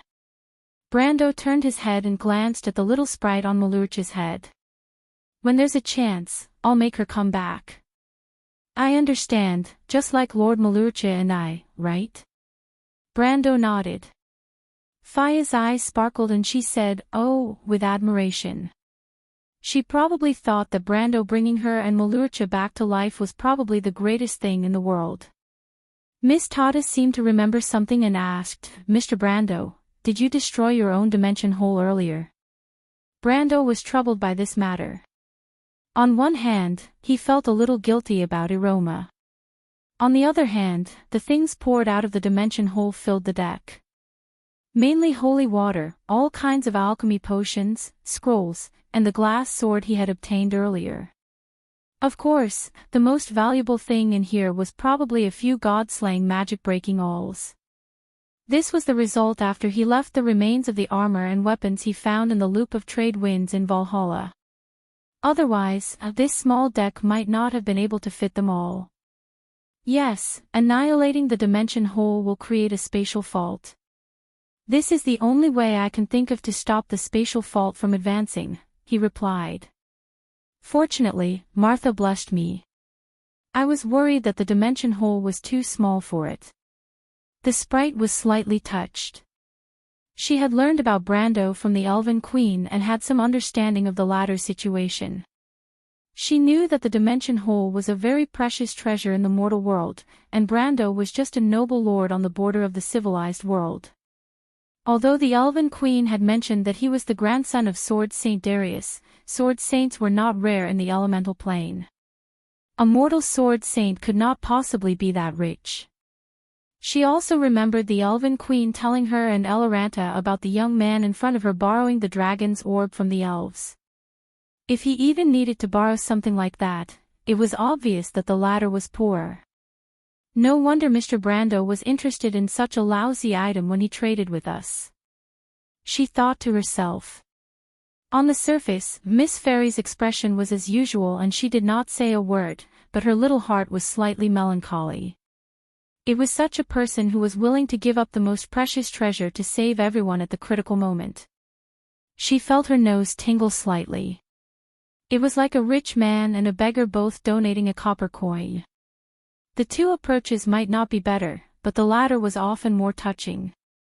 Of course, she did not know that Brando was far from a proletarian fighter in wound. At the very least, he had nothing to do with poverty or lack of money. All in all, the huge difference in value and wealth between elementals and mortals created a wonderful misunderstanding at this moment, making Brando's image in Miss Fairy's heart become incomparably lofty. She was even full of sympathy. In fact, with Miss Fairy's current state of mind and knowledge, even if she really saw Brando's warehouse in AB's castle full of gold, silver, and jewels, of course, most of them were the property of the Roman lords and the public property of the territory, she would probably be full of sympathy. This kind of mentality was probably similar to when we saw ragged barbarians treat shells and glass as treasures. She could not help but subconsciously have such a thought, how pitiful, they don't even know what real wealth is. If this kind of mentality was mixed with some affection for the latter, it would not be surprising that it would evolve into sympathy and pity. Miss Fairy thought for a moment, reached her hands behind her neck, and untied a leather rope from there. She picked up the leather rope and held it in front of Brando with both hands, saying, "Mr. Brando, please accept this. What is this?" Brando looked at the thing in Miss Fairy's hand. It was a necklace. At the end of the leather rope was a very small crystal ball about the size of his little finger. There seemed to be something in the crystal ball, but it was too small to see clearly. "This is the floating sphere, the masterpiece of the dazzling light people," Tada replied as she put the item in his hand. Like all magic items, this necklace could automatically adjust its size according to its owner. Soon, it enlarged to about the size of a pigeon's egg in Brando's hand. Only then did Brando see the thing in the crystal ball clearly. It was a piece of soil covered with moss. It was suspended in the middle of the crystal ball, and there seemed to be a miniature landscape above the moss. But he did not notice this at all. His attention was all attracted by Miss Tada's words. "This is the floating sphere." Brendel could not help but suck in a breath of cold air. The celestial sphere was a subdivine artifact. What was sealed in the celestial sphere was not a miniature landscape, but a real continent. Among the most legendary half-plane fragments of Vaunt, a few were sealed in such a celestial sphere. Not only were there continents, but there were also living beings and societies. The legendary Lich Adin had such a floating sphere. The continent in the floating sphere was called the Last Holy Realm. There were several kingdoms on the continent, and hundreds of thousands of mortals lived there. The floating sphere was of a much higher level than the dimensional hole. The dimensional hole was just a dimensional fragment, but the floating sphere sealed a real half-plane, the world fragment. Previously, when he asked Iroma to take the dimensional hole to detonate the dimensional fault, if he had used the floating sphere, he was afraid that even a corner of the shallow sea would have collapsed. Fortunately, the law of the floating sphere was very stable. As the most legendary race of craftsmen, the divine artifacts and lesser divine artifacts they made were very reliable. "This is too valuable, Miss Tada." Brando suddenly felt that the crystal ball in his hand was a little hot. "It's okay. You saved all of us. We can't let you suffer for nothing. Besides, if you are the king that Lady Martha has promised, we will all be your followers." Tada could not help but sympathize with him when she saw him like this. Mr. Brendel was such a simple person. Even a small celestial sphere could be considered as a precious item. And this floating sphere isn't our best demi-plane fragment. If there's a chance, I'll give you my leaf crown vein. There's a complete tree of life in that demi-plane fragment. It'll be of great help to you. This is not our last half-plane, leaf crown vein, complete tree of life. Brando was suddenly bombarded by a series of terms that left him speechless for a long time. He finally understood the gap between his knowledge and the other parties. No wonder the White Mist said that he was blind and got a bunch of rubbish after the deal with the Termosai people. It was not that the White Mist standards were too high, but that he was too country bumpkin. After figuring this out, Brando silently kept his mouth shut and accepted Miss Tada's gift. The Mist Elder and the Wise Sage of the Frozen Sea naturally also expressed their gratitude. The two Termosai elders looked at Brando with a gaze that made him feel a little uncomfortable. If they had eyes, they each gave him a lot of gifts. One of them was the Angel's Heart Bottle. This was one of the most powerful recovery items in the Amber Sword. Of course, this was a title given by the players. In fact, it was just a mythical item. The milky white bottle was said to contain the tear of an angel. As long as the bottle was worn, it would continuously heal the wearer's wounds. The recovery rate was about 1,000th of one's HP per second. In other words, if a dying person wore this holy item, it would take less than 20 minutes for them to be fully recovered. Of course, the Angel's Heart Bottle would only heal the wearer's HP, but it would not heal serious wounds such as broken limbs. But as if taking this flaw into consideration, the archangels who made this mythical item gave it another miracle. Once a day, as long as the wearer drank the tear of an angel in the angel's heart bottle, the wearer would be fully recovered. Of course, resurrection was a little exaggerated, but full recovery was not a joke at all. It would remove all abnormal statuses and heal all injuries, including broken limbs. Of course, the injuries had to be sustained on the same day. Old disabilities were not within the healing range of the angel's heart bottle. Otherwise, this thing was almost equivalent to a moving fountain of youth. After the angel's heart bottle was used, it would lose all its power and become an ordinary crystal bottle. It would not be refilled until the next day and recover its power. The description of this holy item was also very interesting. There was a sentence engraved on its metal ring called, "Full of Hope." Brando always felt that this holy item was given by the Mist Elder because of the disdainful tone of the Mist Elder after seeing his holy water. The Mist Elder's thoughts at that time were probably, "These things are not worthy of His Excellency, the King of the Earth." Only a few bottles of number 2 holy water could fight. Brando felt like crying but had no tears.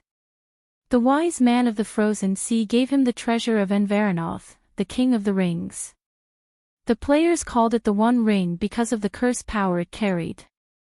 He also told him that the World Tree's root could counter the curse on the ring.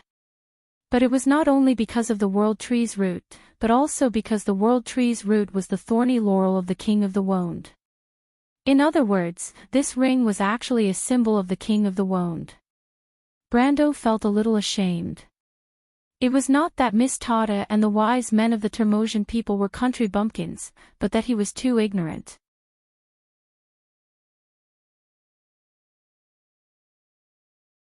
Chapter 1150. He put on the ring and the angel's heart vase, and used the floating sphere to collect the items on the deck. Unfortunately, most of the holy water was thrown away by the Termosai people as trash. The reason was that the Termosai's guest, a planeswalker, would not use such a cheap item. The Termosai elders, on the other hand, praised the Soulstealer bow. It seemed that the elementals did not have any prejudice against demonic items. After doing all this, Brando suddenly felt a lot more confident. After all, he had several divine artifacts, subdivine artifacts, and mythical items. Although it might not be much outside the elemental barrier, he could definitely be considered a tycoon in Wound. Mr. Brando. Lute, the Fire Fairy Prince, appeared beside him and said, "I also want to give you a gift." Brando was stunned. He was about to open the battle log to see if there was a large amount of magic that was jumping to a lower level near the center of the vortex. This was also the so-called experience points. At this time, he had to stop and look at Lute. He noticed that this Versidian was looking at him with a burning gaze. He could not help but feel a little strange. Miss Tada and the Termosai elders had a good impression of him. One reason was that he might be the so-called chosen one of Martha, but the main reason was that he had saved the entire IC clan and showed his ability to win their trust. That was why they were on good terms with him. Just like before, the people of Roas might have believed that he was the king of the earth, but they were not willing to be with the other clans. After all, prophecies were not something that could be eaten for a living. So, what did this little fire elemental intend to do? It was said that the fire fairies were not rich. He could not help but think of the customs of the 4 elemental worlds that Miss Tada had told him.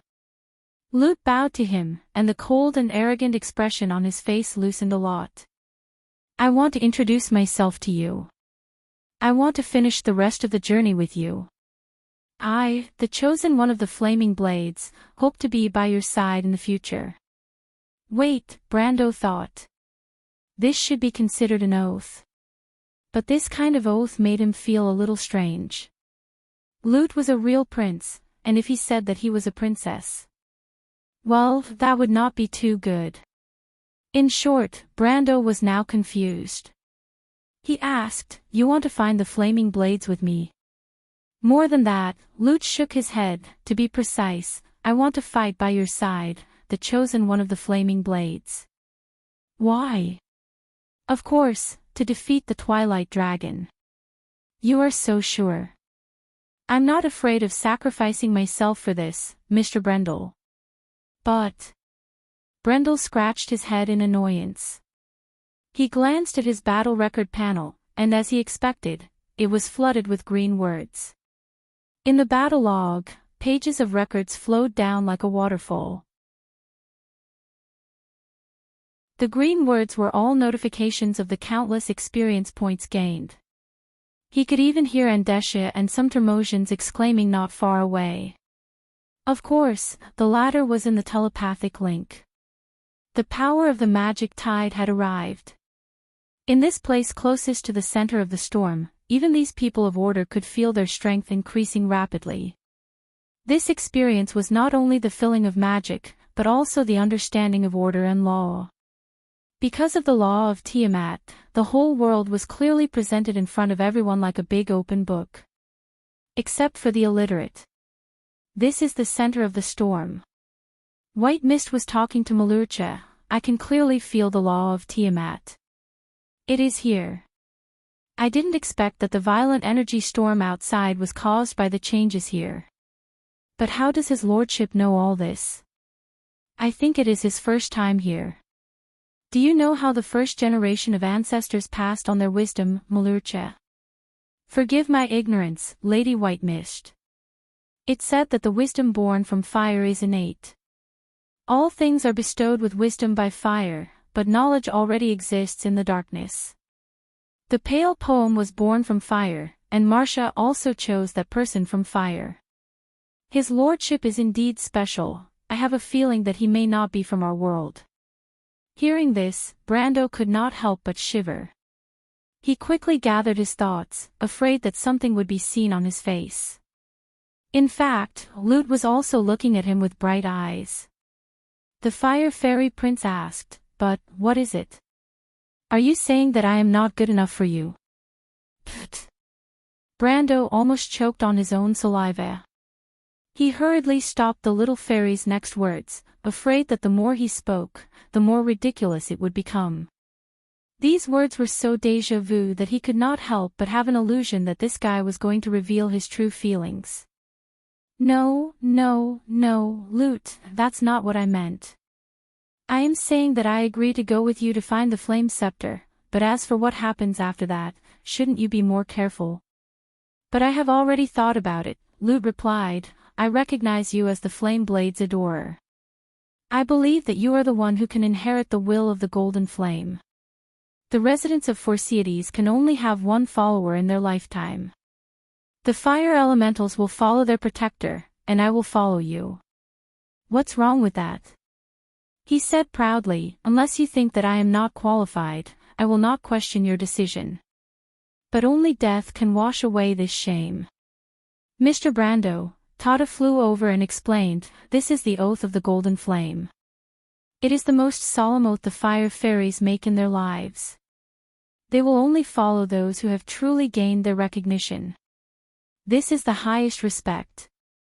Brando turned around and looked at the little fairy seriously. Should I agree to it, Lute? It is up to you to decide. I can't just watch you die, right? Brando thought to himself. The fairies might not think that it was wrong, and some human kingdoms like to do it as well. But he could not accept it. Although honor was important, the price of life was not low. He respected those who sacrificed their lives for their ideals, but he could not help but feel that this was making a mountain out of a molehill. But he also knew that this was the real reason why the people of Phorcyates were different from other fairies.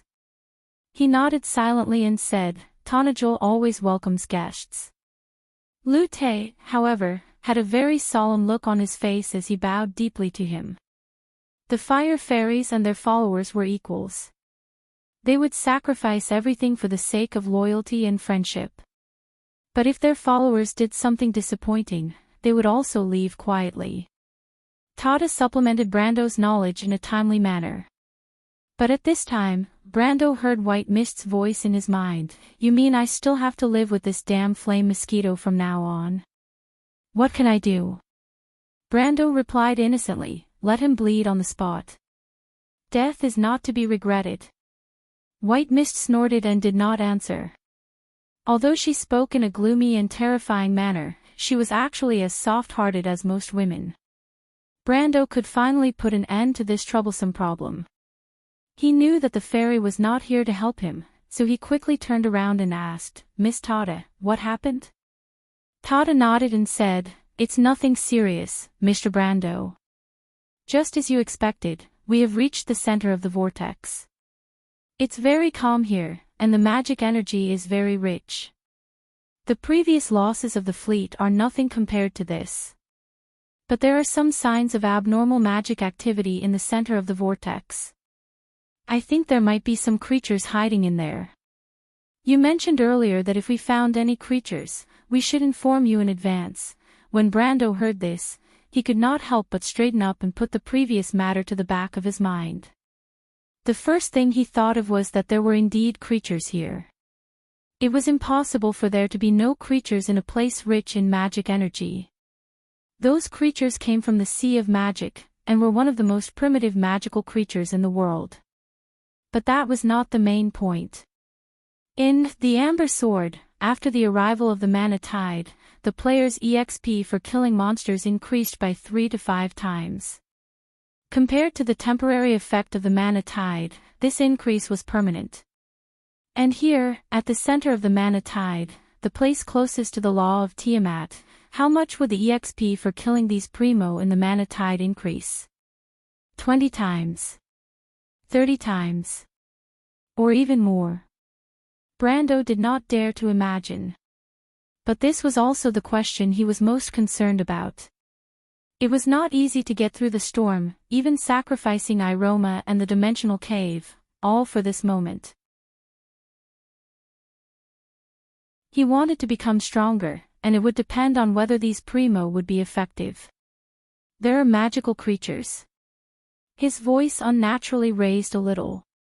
Have you found them? On the left side of the fleet, hidden behind a cloud of magic power, Tada replied. But the creatures that live in places rich in magic power are usually primo species that live on magic power and energy. They may be magic creatures, dusk species, or even ether predators. Are we really going to take the initiative to attack them? Of course, Brando answered firmly, but he still added, can we deal with them? Now that he had lost Iroma, his tone was not so sure. After all, the fairy was right. How could something that could survive in such a place be easy to deal with? But at this time, the voice of the Tremosian elder, the elder of the Mist clan, interrupted the conversation. The Tremosians are the best hunters in the shallow seas. There is no prey that we cannot deal with. But Sir Planeswalker, are these prey valuable?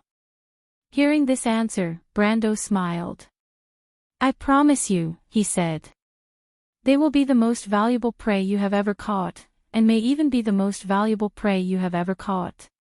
Then I shall keep their heads as the greatest honor in my life as a hunter. The elder of the Mist laughed. He then turned to Miss Sprite and said, Miss Tada, listen to His Excellency the King of the Earth's command. Have the ships turn around. Tada nodded without hesitation.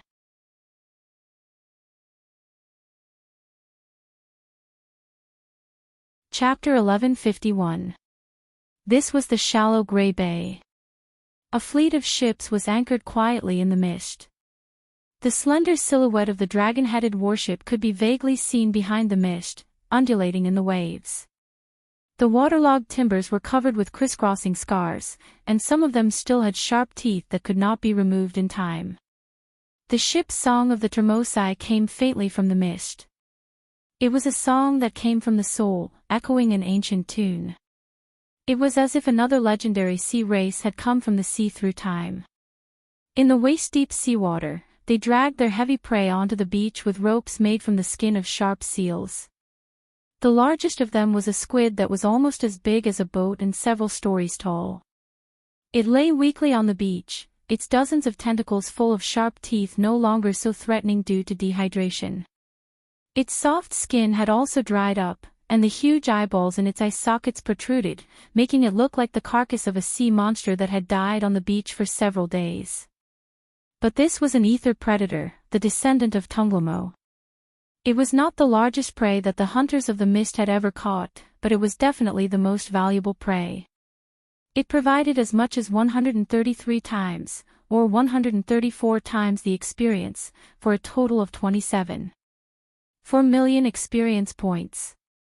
Brando looked up at the huge creature.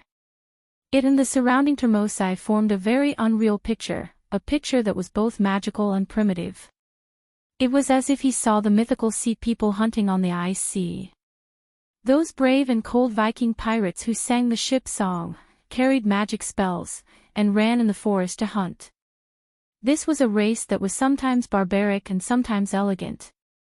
He could still clearly remember when the lightning beam from the dragon-headed warship hit the monster's skull and opened a crack there. A strong magic storm erupted in the void where the vortex was, causing the strength of the entire fleet to increase by more than 10%. Furthermore, the experience it had gained had directly pushed it to the extreme realm, and this did not include the experience it had automatically absorbed from the void. He gently stretched out his hand, and the ivory planes appeared in his field of vision. Countless laws intertwined in front of his eyes. Although they were silent, they desperately wanted to express their meaning. And the process of mortals understanding them was the process of them experiencing the planes. The gods had attributed the truth to this place. A mortal picking up knowledge from the planes was like picking up shells from the vast sea. What he could obtain in the end depended on what he wanted to obtain. These truths and laws were what he knew, his ideal kingdom, which was stable and inviolable. Only those who could truly gain something from it could be called a sage. This was a genuine Lemiter. It was completely different from the feeling he had obtained with the help of the flaming blade. In other words, when he held Holy Sword Odorfice again, he had already faintly touched the threshold of the peak supreme class. This was also because his understanding of the laws could not keep up with the growth of his strength, because from the experience that Brando had gained, it was more than enough to enter the realm of the sage. But once one entered the realm of elemental mastery, the law would always be the first rein that bound power. If a mortal crossed the line, they would sink into the magic power and become a monster that could not control themselves. It was similar to the tragedy of the Bronze Tribe. However, Brando would not be able to repeat this tragedy, because when he leveled up the Templar Knight and the Frostborn Guard to level 50, the EXP points had completely turned gray. Even the Elementalist and the Scholar could not be leveled up anymore. Obviously, the system strictly guarded this point, afraid that he would cross the line. Bran wasn't too surprised about that, because the experience was the same as in the game. At this point, the natives had to understand the laws. Players could not understand the law, so they had to do the promotion quest, the Sage's Proof quest. This quest required them to collect the Philosopher's Stone. It was not a quest that could be completed overnight. The former was also illusory, and no one knew how long it would take. The last mortal with a similar experience was born more than 1,200 years ago. Currently, there was only one sage left in Wound. The Misty Elder looked at its prey with some pride. Brendel was right. This was probably the most valuable prey that it had ever hunted in its entire life, and it was even capable of hunting. It was strong, perfect, and a beautiful prey. Its law of engulfment was also very powerful. But these were not the key points. This prey contained an incredible amount of magic power. It was thousands or even tens of thousands of times richer than the magic power in the bodies of the magic creatures they had captured in the shallow sea. This was simply a miracle. In return, Brando gave the Misty Elder the right to dispose of this prey. The Misty Elder had decided that when they returned, it would always be placed in the most conspicuous place of the fleet. It would be best if it could be made into a statue on the bow of the ship. This would be one of the most glorious deeds of the Misty Elder. The Ice Sea clan were mainly craftsmen, and they would get the most valuable parts of the corpse. Everyone was happy, and the journey was not only filled with sadness and tears.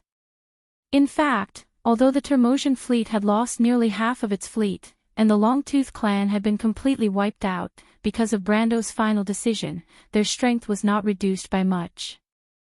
All the clans had gained a lot from this journey. Adventurers in the shallow sea did not care about life and death. The meaning of their lives had been shown in the process of sailing in the wind and waves. When the Termosian people played a melodious tune with their bone flutes to bury the souls in the sea, no one was very sad. At most, they were a little serious. This attitude of the eternal people was something that Brando and the Misty Elder could not understand. "Mr. Brando, we can only send you here. This is the edge of the mountain of ceasing storms, but there is no concept of space here, so you may only be one step away from the Dragon Queen and the Scepter of Flames," Tada said respectfully to Brando, while the Termosian people stood behind her. Unlike Brando, they were about to embark on their journey back. Brando knew that they would pass through the gray section on their way back. Unlike when they came, it would be a dangerous journey. "What I want to say is that you will always be the most distinguished guest of the port of Everwinter. One day, you may even become its master. I believe that you will be recognized by Cinna and become the true king of the shallow sea. The Ice Sea clan also welcomes you, Sir Planeswalker," the wise elder of the Ice Sea said. "Same for the Misty Elder." The Misty Elder followed closely behind. Brando nodded to them.